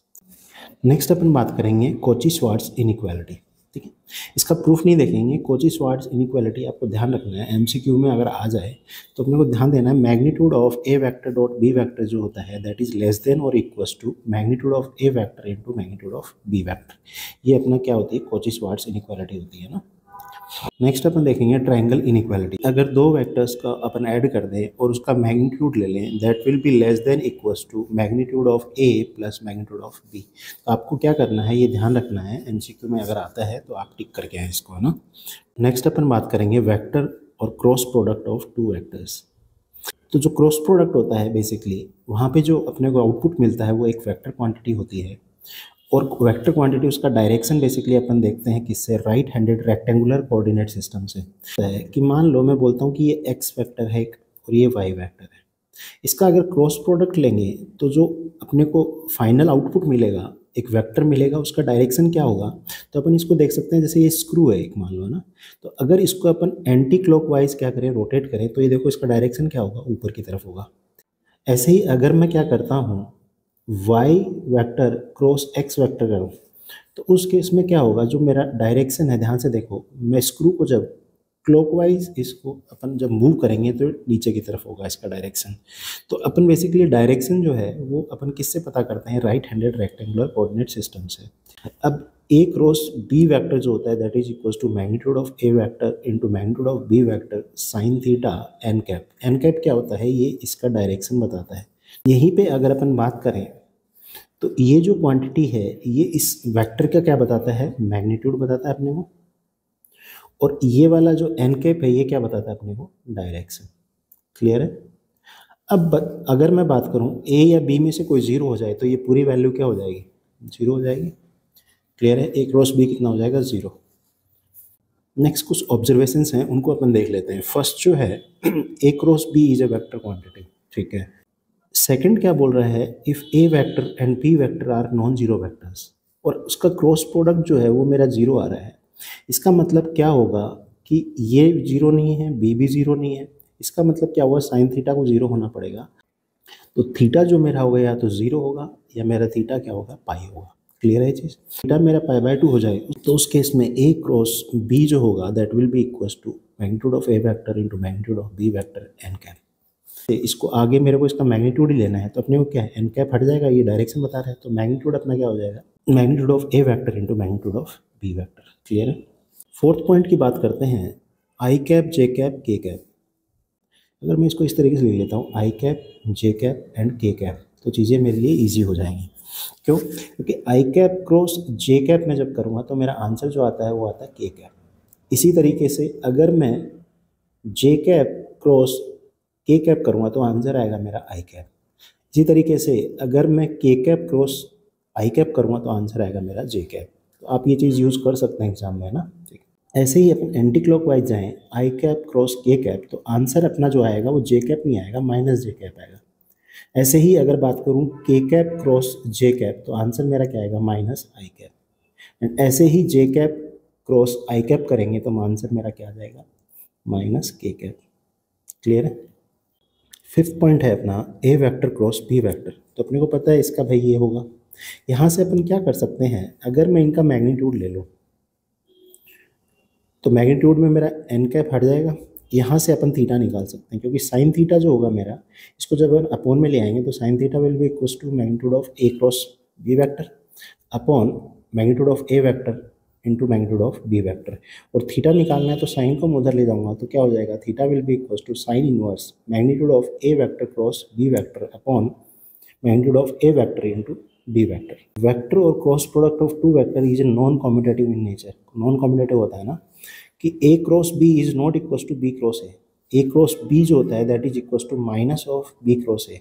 Screw को अगर अपन क्या करते हैं एंटी क्लॉकवाइज करते हैं तो वो क्या करता है ऊपर की तरफ मूव करता है। अगर इसका डायरेक्शन ऊपर की तरफ है ए क्रॉस बी का, तो बी क्रॉस ए का डायरेक्शन क्या होगा नीचे की तरफ। तो इसको वापस ऊपर बनाने के लिए अपने को क्या करना पड़ेगा, माइनस से मल्टीप्लाई करना पड़ेगा। ठीक है, तो A cross B is equal to minus of B cross A vector. 7 जो प्रॉपर्टी है वो अभी अभी अपन ने देखी थी। 8 प्रॉपर्टी जो है वो है A vector and B vector अगर किसी ट्राइंगल की साइड्स को रिप्रेजेंट कर रहे हैं, उनके बीच का एंगल थीटा है, तो अपन सिंपली क्या कर सकते हैं, वहाँ से उस ट्राइंगल का एरिया निकाल सकते हैं। Area of triangle will be equal to half of magnitude of A cross B vector. Clear है। 9th प्रॉपर्टी देखें, अगर A vector and B vector are adjacent sides of a parallelogram, तो area of parallelogram क्या हो जाएगा, that will be equal to magnitude of A vector cross B vector. कुछ और properties हैं उनको देख लेते हैं। फर्स्ट है cross product follows distributivity over vector addition. तो अपन क्या है यहाँ पे कि ए वेक्टर है उसका क्रॉस प्रोडक्ट ले रहे हैं B vector plus C vector के साथ में। तो ए वेक्टर जो है ये क्या हो जाएगा, डिस्ट्रीब्यूट हो जाएगा over this addition, that is A vector cross B vector plus A vector cross C vector. Lambda को मल्टीप्लाई करना है ए क्रॉस बी वेक्टर के साथ में, तो आप कैसे भी कर सकते हो, पहले ए वेक्टर के साथ में करके फिर क्रॉस प्रोडक्ट ले लो, या फिर बी वेक्टर के साथ में मल्टीप्लाई करके और ए वेक्टर को क्या कर दो, लैम्डा बी से आप क्या करो, क्रॉस प्रोडक्ट ले लो। इसी तरीके से ए क्रॉस बी वेक्टर ले लो और यहाँ पे क्या हो जाएगा, लैम्डा टाइम्स अपन इसको मल्टीप्लाई कर देंगे, तो कोई इशू वाली बात नहीं है। ठीक है, नेक्स्ट अपन देखते हैं, अगर दो वेक्टर्स अपने को गिवन है A vector and B vector, तो उनका अगर अपने को क्रॉस प्रोडक्ट लेना है तो उस केस में अपन क्या कर सकते हैं, डिटरमिनेंट फॉर्म यूज कर सकते हैं क्रॉस प्रोडक्ट के लिए। वेक्टर क्रॉस बी वेक्टर जो होगा that will be equals to determinant of, अब डिटरमिनेंट में फर्स्ट जो रो होगी वो होगी I cap J cap and K cap. Second row में अपन क्या करेंगे, जो फर्स्ट वेक्टर है उसके आई के कोफिशिएंट, जे के कोफिशिएंट और के कोफिशिएंट को अपन लिख देंगे। थर्ड रो में अपन सेकंड जो वेक्टर है उसके आई कैप जे कैप और के कैप के कोफिशिएंट्स को लिख देंगे, और जब इस डिटरमिनेंट को सोल्व करेंगे तो अपने को इसका क्या मिल जाएगा, क्रॉस प्रोडक्ट मिल जाएगा। ठीक है, नेक्स्ट है chapter number 11 3D important formula and concepts. जो 3D चैप्टर है वो क्लोजली एसोसिएटेड है अपना वेक्टर चैप्टर से। ठीक है, तो देख लेते हैं, यहाँ पे अपने को P एक पॉइंट दिया, उसके कोऑर्डिनेट्स दिए हैं, ये अपना ओरिजिन है। तो OP वेक्टर अपना क्या हो जाएगा, that will be I cap plus 2j cap plus 3k cap. इसके अंदर इसके डायरेक्शन रेशियोज क्या हो जाएंगे, आई का 1 A1 हो जाएगा, B2 हो जाएगा और C3 हो जाएगा।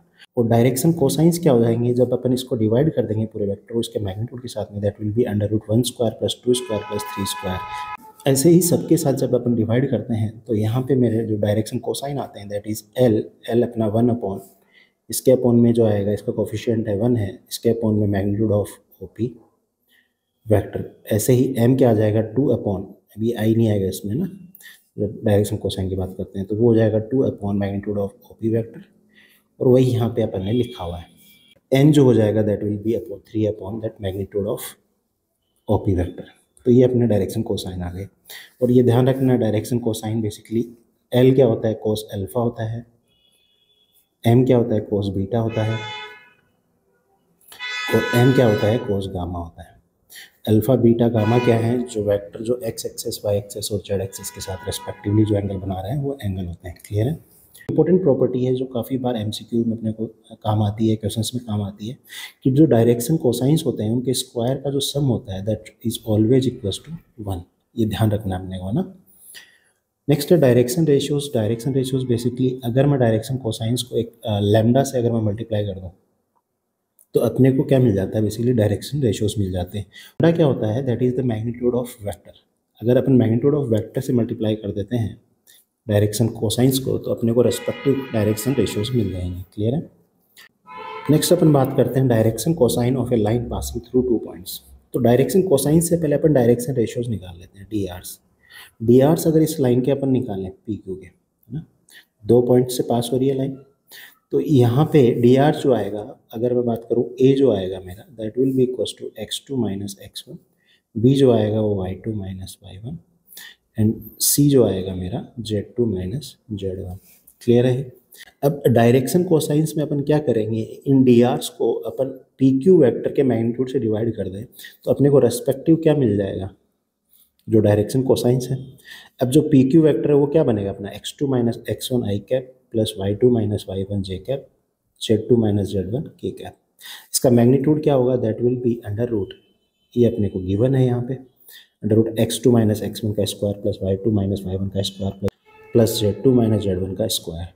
और अपन हर एक को अपन डिवाइड कर दें इससे मैग्नीट्यूड ऑफ पी क्यू से, वो अपन ने देख लिया क्या होता है, यहाँ पे भी मैग्नीट्यूड ऑफ पी क्यू से डिवाइड कर दें तो अपने को बेसिकली क्या मिलेगा, अपने को एल एम एन मिल जाएगा। यहाँ पे भी अपन डिवाइड करते हैं मैग्नीट्यूड ऑफ पी क्यू से, तो अब अपने को यहाँ से ये डायरेक्शन रेशियो से चेंज होकर डायरेक्शन कोसाइंस बन जाएंगे। क्लियर है बात। नेक्स्ट अपन बात करते हैं equation of a line through a point whose position vector is A vector and parallel to B vector. ठीक है, अपने को गिवन है कि एक लेट से एक पॉइंट है, उसका पोजीशन वेक्टर है ए वेक्टर और लाइन इस पॉइंट से पास हो रही है, और एक बी वेक्टर है जिसके पैरेलल है ये लाइन, है ना। अपन सपोज करते हैं इस लाइन पे एक variable point X Y and Z है, वो इस पे मूव कर सकता है ना इस लाइन पे। जो इस लाइन की वेक्टर फॉर्म होगी वो क्या होगी, R vector will be equals to A vector plus lambda times B vector, जहाँ पे बी मेरा क्या था, बी वॉज द वेक्टर जिसके पैरेलल ये लाइन है, ए वेक्टर जो है वो पोजीशन वेक्टर ऑफ पॉइंट है जिससे लाइन क्या कर रही है, पास हो रही है। क्लियर। इसी तरीके से अगर अपन कार्टेशियन फॉर्म में जाते हैं तो सपोज करो ये जो पॉइंट है जिसका ये ए वेक्टर अपने को पोजीशन वेक्टर दे रखा है, उसके कोऑर्डिनेट्स हैं x1 y1 एंड z1, और जिस वेक्टर के पैरेलल है ये लाइन उसके डायरेक्शन रेशियोज हैं a, b, c, और इस लाइन पे मूव करने वाला जो वेरिएबल पॉइंट है उस पॉइंट के कोऑर्डिनेट्स हैं x, y एंड z। तो कार्टेशियन फॉर्म में बेसिकली जो लाइन की इक्वेशन होगी वो होगी x minus x1 upon a, y minus y1 upon b, z minus z1 upon c। जहाँ पे ध्यान देना है ये a, b एंड c क्या है, are the direction ratios of this line. अब ये सिंस लाइन की इक्वेशन हो चुकी है तो यहाँ पे a, b, c अब क्या बन जाएंगे, इस लाइन के डायरेक्शन रेशियोज बन जाएंगे। और जब भी कभी आपको कार्टेशियन फॉर्म में किसी लाइन की इक्वेशन दिखे, सबसे पहले उसको स्टैंडर्ड फॉर्म में लेके आना है। स्टैंडर्ड फॉर्म अपने को पता है ये होती है। क्लियर है। अगर अपने को डायरेक्शन रेशियोज की जगह पे अपने को डायरेक्शन कोसाइंस दे दिए जाए, लेट से एल एम एन, तो अपन लाइन की इक्वेशन है उसको बेसिकली अपन क्या करेंगे, वहाँ पे डायरेक्शन रेशियोज की जगह अपन क्या लिख सकते हैं, डायरेक्शन कोसाइंस भी लिख सकते हैं, कोई इशू वाली बात नहीं है। क्लियर है। नेक्स्ट अपना 2 point form of a line. तो अपने को इसमें 2 पॉइंट्स गिवन है, लेट से ए बी से क्या कर रही है, लाइन पास कर रही है, और इन 2 पॉइंट्स के पोजीशन वेक्टर्स हैं A vector and B vector. And third एक पॉइंट पी है जो मूविंग है, उसके कोऑर्डिनेट्स हैं, वेरिएबल कोऑर्डिनेट्स हैं एक्स वाई जेड, और उसका पोजीशन वेक्टर है आर वेक्टर। तो इस केस में जो लाइन की इक्वेशन बनेगी इन वेक्टर फॉर्म वो होगा R vector will be equals to A vector plus lambda times of B vector minus A vector. This is the vector form. ऐसे ही अगर इसका अपन कार्टेशियन फॉर्म करें और अपने को पता है कि लेट से जो ए पॉइंट है उसके कोऑर्डिनेट्स हैं x1 y1 z1, और बी जो पॉइंट है उसके कोऑर्डिनेट्स हैं x2 y2 z2, पी जो पॉइंट है उसके कोऑर्डिनेट्स अपने पता है x y z। तो कार्टेशियन फॉर्म में जो उस लाइन की इक्वेशन होगी that will be x minus x1 upon x2 minus x1 equals to y minus y1 upon y2 minus y1 equals to z minus z1 upon z2 minus z1। और ध्यान रखना है अपने को यहाँ पे x2 minus x1, y2 minus y1 and z2 minus z1 अपने क्या है, डायरेक्शन रेशियो है इस लाइन के। नेक्स्ट है एंगल बिटवीन 2 लाइंस। थीटा बात करेंगे यहाँ पे एक्यूट एंगल की। ठीक है। L1 एंड L2 भी द 2 लाइंस। L1 के जो वेक्टर इक्वेशन है वो दे रखी है r equals to a1 vector plus lambda times b1 vector, और नेक्स्ट दूसरी L2 जो लाइन है दैट इज उसकी इक्वेशन दे रखी है r equals to a2 vector plus lambda times of b2 vector. तो इनके बीच का जो एंगल होगा अपना वो ध्यान रखना है, theta will be equals to, अपने को याद रखना है formula, cos inverse magnitude of b1 dot b2 vector upon magnitude of b1 vector into magnitude of b2 vector. Clear है। नेक्स्ट अपना shortest distance between 2 lines. First है skew lines. If lines are not parallel and not intersecting. 3D के अंदर line parallel नहीं हो तो भी वो ऐसा हो सकता है कि इंटरसेक्ट नहीं करें, है ना। तो ये एक लाइन R फर्स्ट लाइन है और ये मेरी सेकंड लाइन है। R equals to a2 vector plus lambda times b2 vector, and यहाँ पे जो लाइन है उसके जो इक्वेशन है that is r vector equals to a1 vector plus mu times b1 vector. ठीक है। तो इनके बीच का जो डिस्टेंस होगा, शॉर्टेस्ट डिस्टेंस की बात कर रहे हैं अपन, that will be equals to, ये फॉर्मूला ध्यान रखना है, a2 vector minus a1 vector dot b1 cross b2 vector upon magnitude of b1 cross b2 vector. Clear है? अगर लाइंस इंटरसेक्ट करेंगे एक दूसरे को, स्क्यू लाइंस इंटरसेक्ट कर रही हैं, उस केस में डी क्या हो जाएगा मेरा, जीरो के बराबर हो जाएगा। उस केस में अगर ये जीरो हो रहा है, इसका मतलब क्या होगी, ये जो वैल्यू है मेरी न्यूमरेटर वाली, ये जीरो हो जाएगी। Two skew lines intersect each other then a2 vector minus a1 vector dot b1 vector cross b2 vector जो आएगा that will be equal to zero. अगर ऐसी कंडीशन आ जाती है तो उस केस में जो स्क्यू लाइंस हैं वो क्या करेंगे, एक दूसरे को इंटरसेक्ट करेंगे। ठीक है, नेक्स्ट अपन देखते हैं डिस्टेंस बिटवीन पैरेलल लाइंस। तो यहाँ पे अपने को दो पैरेलल लाइंस गिवन है L1 एंड L2। L1 की अगर वेक्टर इक्वेशन देखें that is R1 vector equals to A1 vector plus lambda times of B vector. L2 जो लाइन है उसकी इक्वेशन दी हुई है R vector equals to A2 vector plus mu times of B vector. ठीक है, shortest distance होगा in line के बीच में, वो होगा magnitude of B vector cross A2 vector minus A1 vector upon magnitude of B1 vector. Clear है चीज? Next chapter है अपना linear programming. Formulation of linear programming जो है वो अपने सिलेबस से हट गया है ना। फर्स्ट है objective function. Objective function basically एक लीनियर फंक्शन होता है, z equals to A x plus B Y, इस फॉर्म में अपने को दिखता है। ठीक है, where a and b are constants which has to be maximized और मिनिमाइज्ड, और इसी को अपन क्या बोलते हैं, लीनियर ऑब्जेक्टिव फंक्शन बोलते हैं। क्लियर है? तो बेसिकली अपने को यहाँ पे करना होता क्या है कि अब मैंने एक फैक्ट्री स्टार्ट की है ना, तो अपना ऑब्जेक्टिव क्या होता है, प्रॉफिट को बढ़ाना है ना, कॉस्ट को कम करना। इसी तरीके से ये एक ऑब्जेक्टिव फंक्शन होता है, उस फंक्शन को अपन बेसिकली या तो मैक्सिमाइज करें या मिनिमाइज करें। ठीक है, अगर ये ऑब्जेक्टिव फंक्शन मेरा कॉस्ट का है तो मैं कॉस्ट को क्या करना चाहूँगा, मिनिमाइज करना चाहूँगा, और अगर ये मेरा ऑब्जेक्टिव फंक्शन क्या है मेरा, अगर प्रॉफिट का है तो मैं इसको मैक्सिमाइज करना चाहूँगा। क्लियर है? नेक्स्ट है अपना कंस्ट्रेंट्स। कंस्ट्रेंट्स बेसिकली क्या होता है, लीनियर इनइक्वालिटीज होती हैं या इक्वेशंस, जिनको अपन जिसका क्या करते हैं, ग्राफ प्लॉट करते हैं। नेक्स्ट है ऑप्टिमाइजेशन। ऑप्टिमाइजेशन बेसिकली क्या होता है, a problem which seeks to maximize और मिनिमाइज ए लीनियर फंक्शन। एक लीनियर फंक्शन को अपने को मैक्सिमाइज या मिनिमाइज करना है, उसको अपन क्या बोलते हैं, ऑप्टिमाइजेशन प्रॉब्लम बोलते हैं। नेक्स्ट है फिजिबल रीजन। फिजिबल रीजन कौन सा रीजन होता है, जो अपना सॉल्यूशन रीजन होता है उसको अपन फिजिबल रीजन बोलते हैं। जब इन इक्वालिटीज को अपन सॉल्व करते हैं और वहाँ पे अपने कॉमन एरिया मिलता है, उसको अपन बोलते हैं फिजिबल रीजन। क्लियर है? x, y greater than equal to zero का मतलब होता है फर्स्ट क्वाड्रेंट में है, नॉन नेगेटिव कंस्ट्रेंट्स हैं। ठीक है, अब जो फिजिबल रीजन है वो दो तरीके के हो सकते हैं, एक तो बाउंडेड फिजिबल रीजन हो सकता है, और दूसरा क्या हो सकता है अपने पास में अनबाउंडेड, जिसकी कोई बाउंड्री नहीं है। इनफैक्ट अगर अपने पास में फिजिबल रीजन बाउंडेड आ जाए और अनबाउंडेड आ जाए तो उस केस में सॉल्यूशन किस तरीके से करेंगे, उसके स्टेप्स अपन देखेंगे। Method of solving linear programming problem, this method is known as corner point method. अपन क्या बोलते हैं इसको, कॉर्नर पॉइंट मेथड बोलते हैं। Find a feasible region of the linear program problem and determine its corner points. अब अपने को करना क्या है कि यहाँ पे जो फिजिबल रीजन मिला है उसके कॉर्नर पॉइंट्स को अपने को डिटरमाइन करना है। जैसे ऊपर वाले में क्या है, ये 4 कॉर्नर पॉइंट्स हैं। इसमें अगर बात करें ओपन वाले में, इसमें देखो अपने पास में कॉर्नर पॉइंट्स मिल रहे हैं ये 3। क्लियर है जी? either by inspection or by solving the two equation of the lines intersecting at that point। अब अपन ने जो लाइंस ड्रॉ की हैं, या तो अपन क्या करें, इंस्पेक्शन से देख लेते हैं, यहाँ पे तो पता लग जाएगा अपने को ग्राफ पे देखने पे ना, इस पॉइंट पे और इस पॉइंट पे तो अपने को पता लग जाएगा ग्राफ से देखने पे। बट यहाँ पे जब मैं सॉल्व करूँगा तो यहाँ पे मेरे को इन दो लाइंस की इक्वेशंस को सॉल्व करना पड़ेगा और ये कॉर्नर पॉइंट निकालना पड़ेगा। क्लियर? नेक्स्ट है evaluate the objective function z equals to A x plus B Y at each corner point.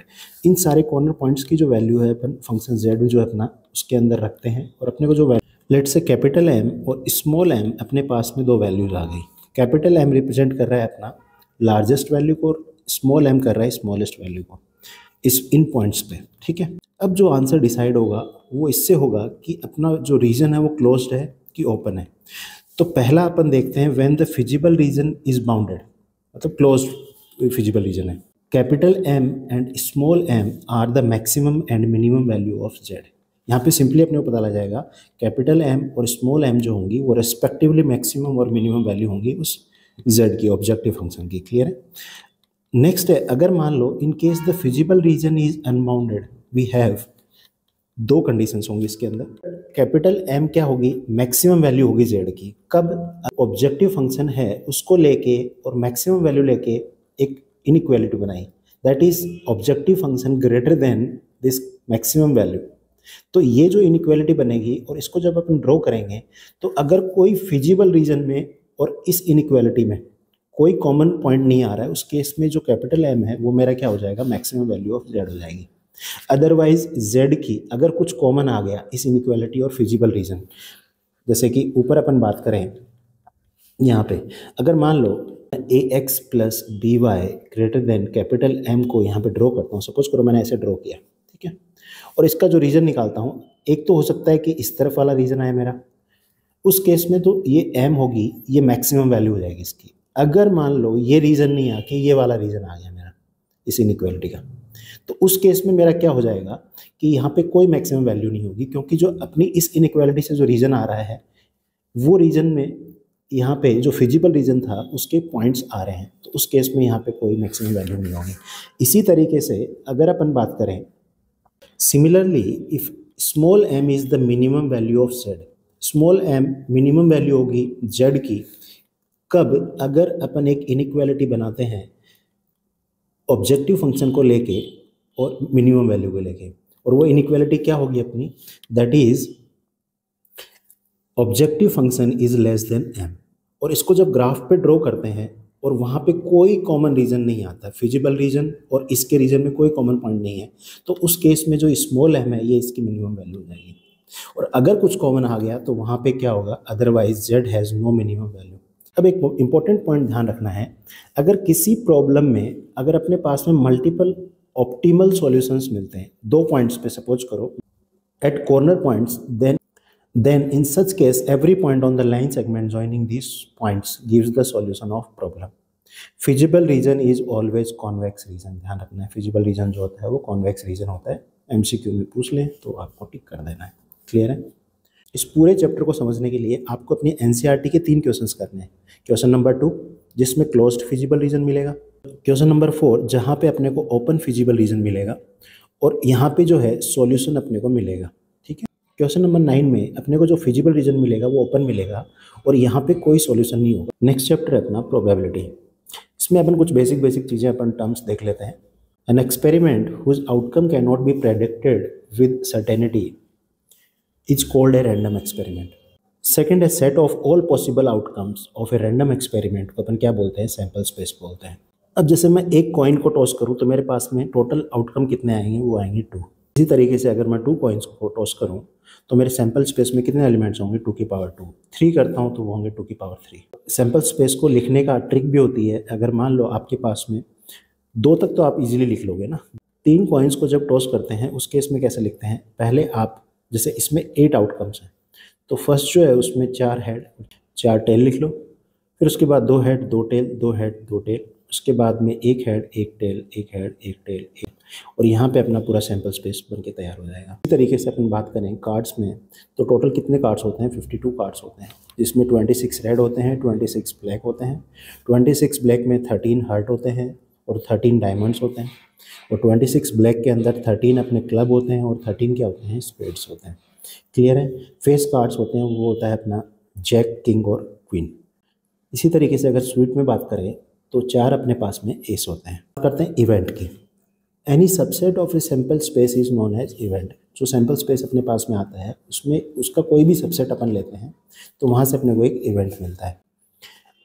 Equally likely events की बात करें तो 2 events are said to be equally likely when chance of occurrence of 1 event is equal to the chance of occurrence of other. मतलब यहाँ fair game हो रहा है। Example roll a fair die, roll of 2 fair dice, ये basically क्या है, equally likely events हैं। इसी तरीके से फेयर कॉइन को अपन अगर टॉस करेंगे तो वो भी क्या है, इक्वली लाइकली इवेंट्स आएंगे वहाँ पे अपने। नेक्स्ट है exhaustive events. Events are said to be exhaustive if nothing else can occur beyond them. सारे सैंपल स्पेस के सारे जितने भी इवेंट्स हैं उनको अपन ने इकट्ठा कर लिया तो जितने भी इवेंट्स आएंगे अपने पास में वो क्या होंगे, basically that will be exhaustive events. Union of exhaustive event is equal to sample space. Sample space के बराबर होगा भाई सारे इवेंट्स अपने आ गए। तो अब बात करेंगे म्यूचुअली एक्सक्लूसिव इवेंट्स की। म्यूचुअली एक्सक्लूसिव इवेंट्स क्या होते हैं, an event is said to be mutually exclusive if they can not occur together, that is their intersection is null set. अगर मैं बात करूं तो ए इंटरसेक्शन बी, अगर ये 2 इवेंट्स हैं मेरे ए और बी तो इनमें कुछ भी कॉमन नहीं आएगा, that will be equals to 5। Next है कंडीशनल प्रोबेबिलिटी। तो कंडीशनल प्रोबेबिलिटी में अगर बात करें तो अपने को इस तरीके से देखने को मिलेगा, है ना। अपने को मिलेगा P E बाई F। इसका मतलब क्या है, इसको पढ़ते कैसे हैं, प्रोबेबिलिटी ऑफ E जब मेरा F हो चुका है। मतलब यहाँ कंडीशन आ गई अपने पास में कि इवेंट जब E हो रहा है, इवेंट E जब हो रहा है उससे पहले F हो चुका है। क्लियर है बात। तो probability of E by F जो होता है that is equal to probability of E intersection F upon probability of F। कुछ प्रॉपर्टीज़ हैं कंडीशनल प्रोबेबिलिटी की। फर्स्ट जो प्रॉपर्टी है वो है प्रोबेबिलिटी ऑफ S जब मेरा F हो चुका है। ठीक है, S क्या है, मेरा सैंपल स्पेस। ठीक है, अब इसको अगर अपन देखें यहाँ से तो मुझे बताओ इसको कैसे लिखेंगे, probability of S intersection F, और इसका इंटरसेक्शन बेसिकली क्या आएगा, F ही आएगा।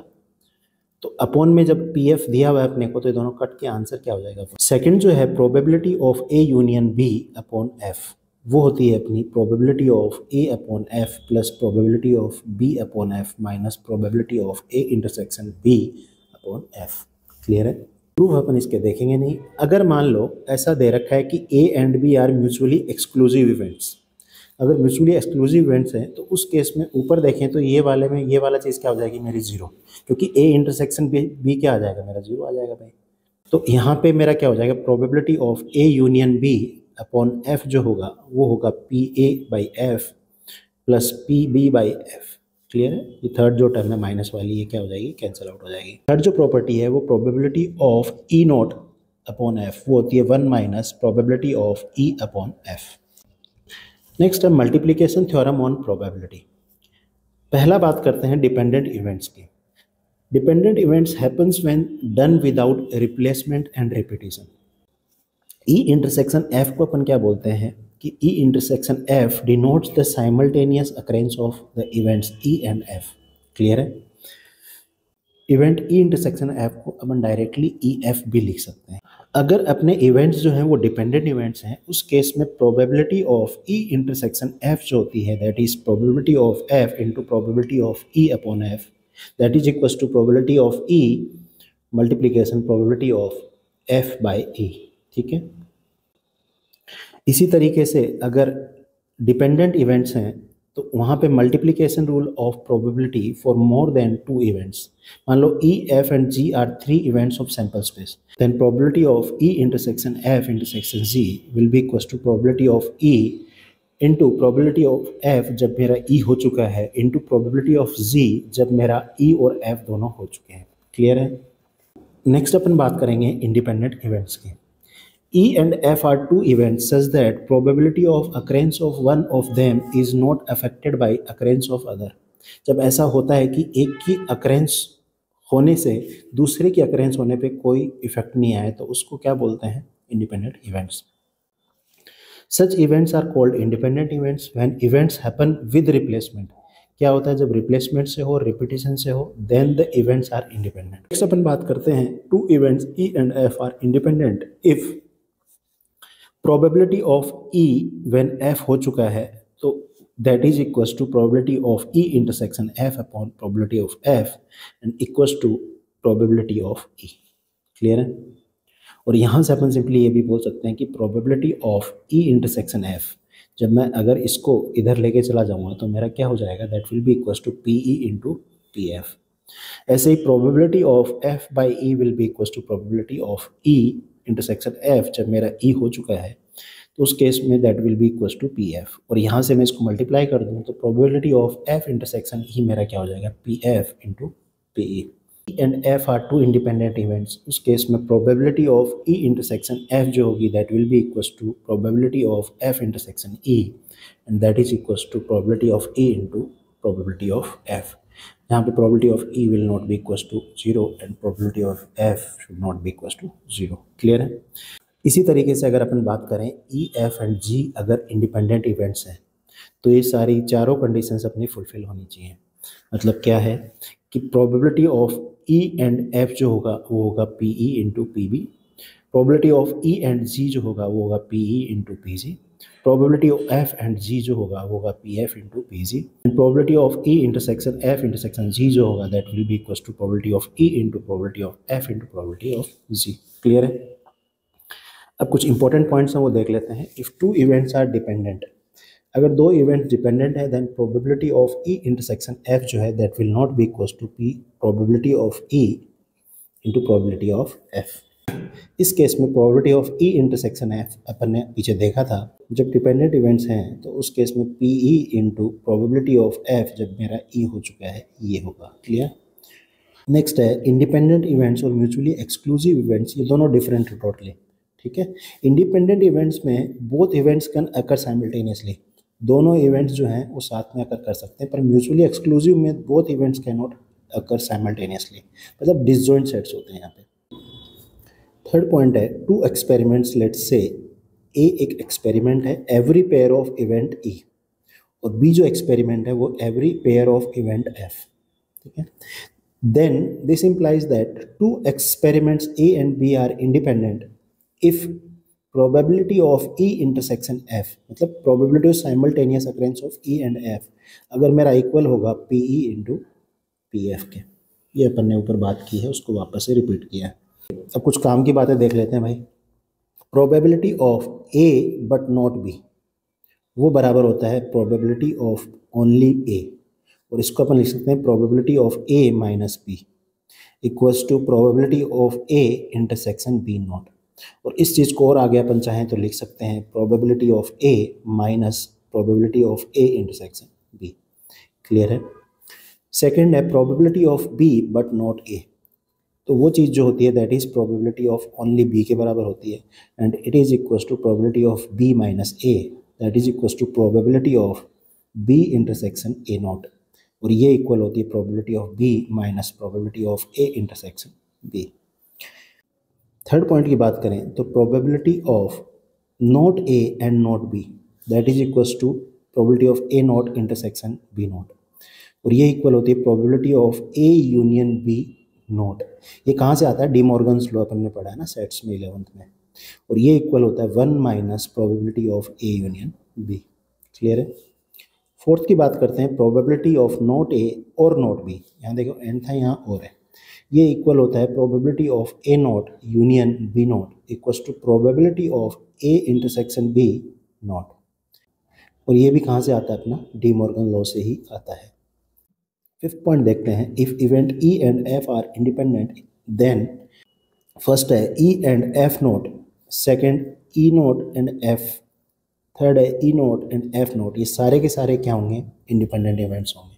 कहते हैं theorem of total probability, if an event can occur within n mutually exclusive and exhaustive events E1 E2 E3 and En, then probability of A जो होगी वो होगी equals to probability of A intersection E1 plus probability of A intersection E2 plus so on probability of A intersection En, और इस चीज़ को अपन लिख सकते हैं पी ए इंटरसेक्शन E1 को P E1 into P A by E1 plus P E2 into P A by E2 and so on.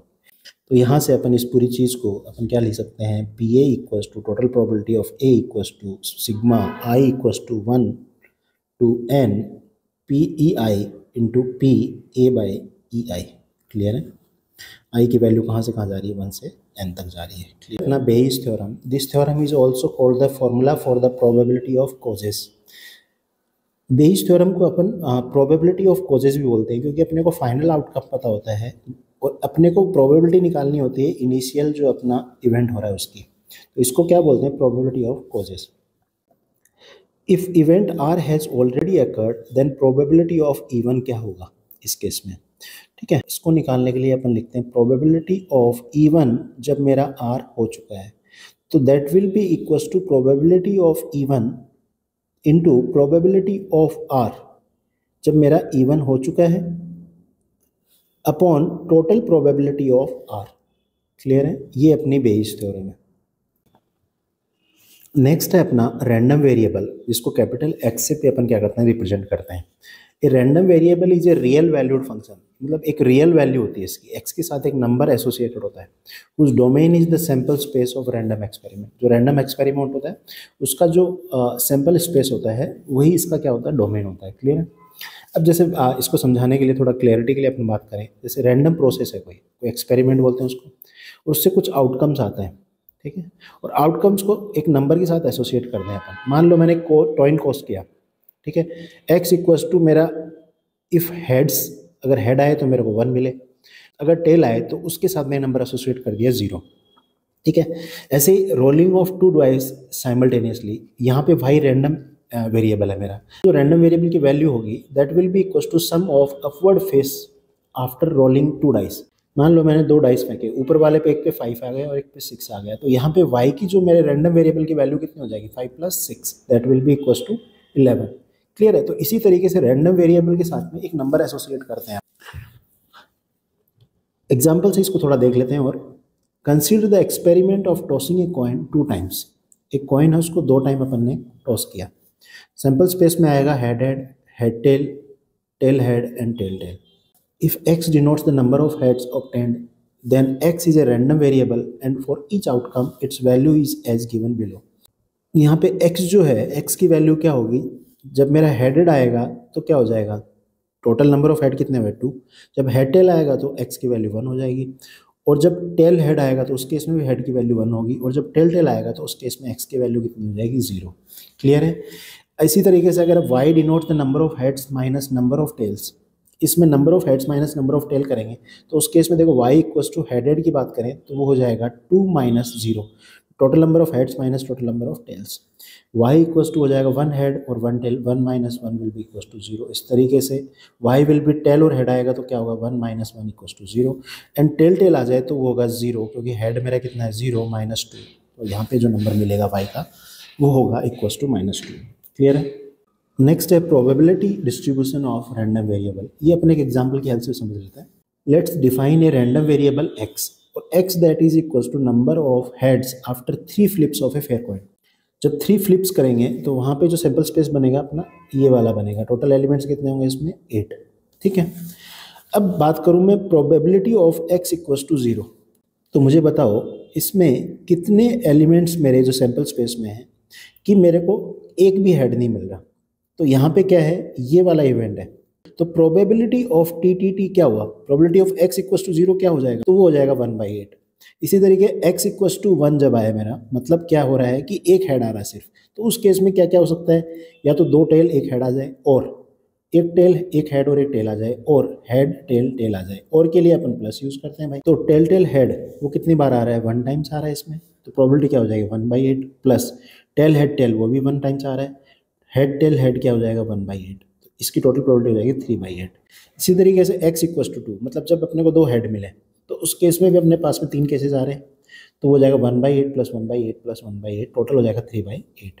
वो क्या होगा, p equals to h h h that will be equals to 1/8।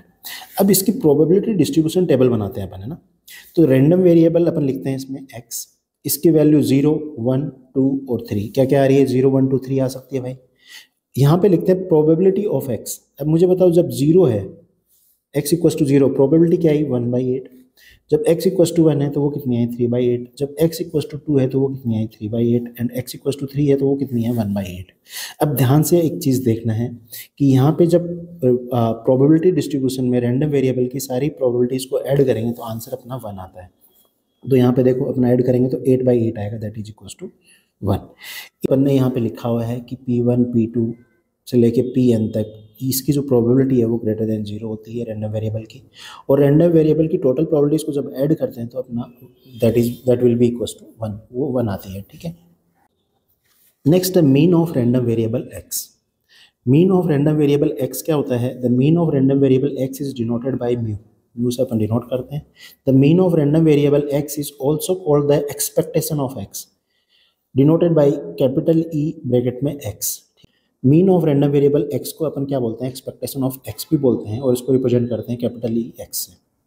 Clear है। अब जो expectation of x होता है that is equals to mu, और ये होता है सिग्मा i इक्वल्स टू 1 से लेके n xi pi।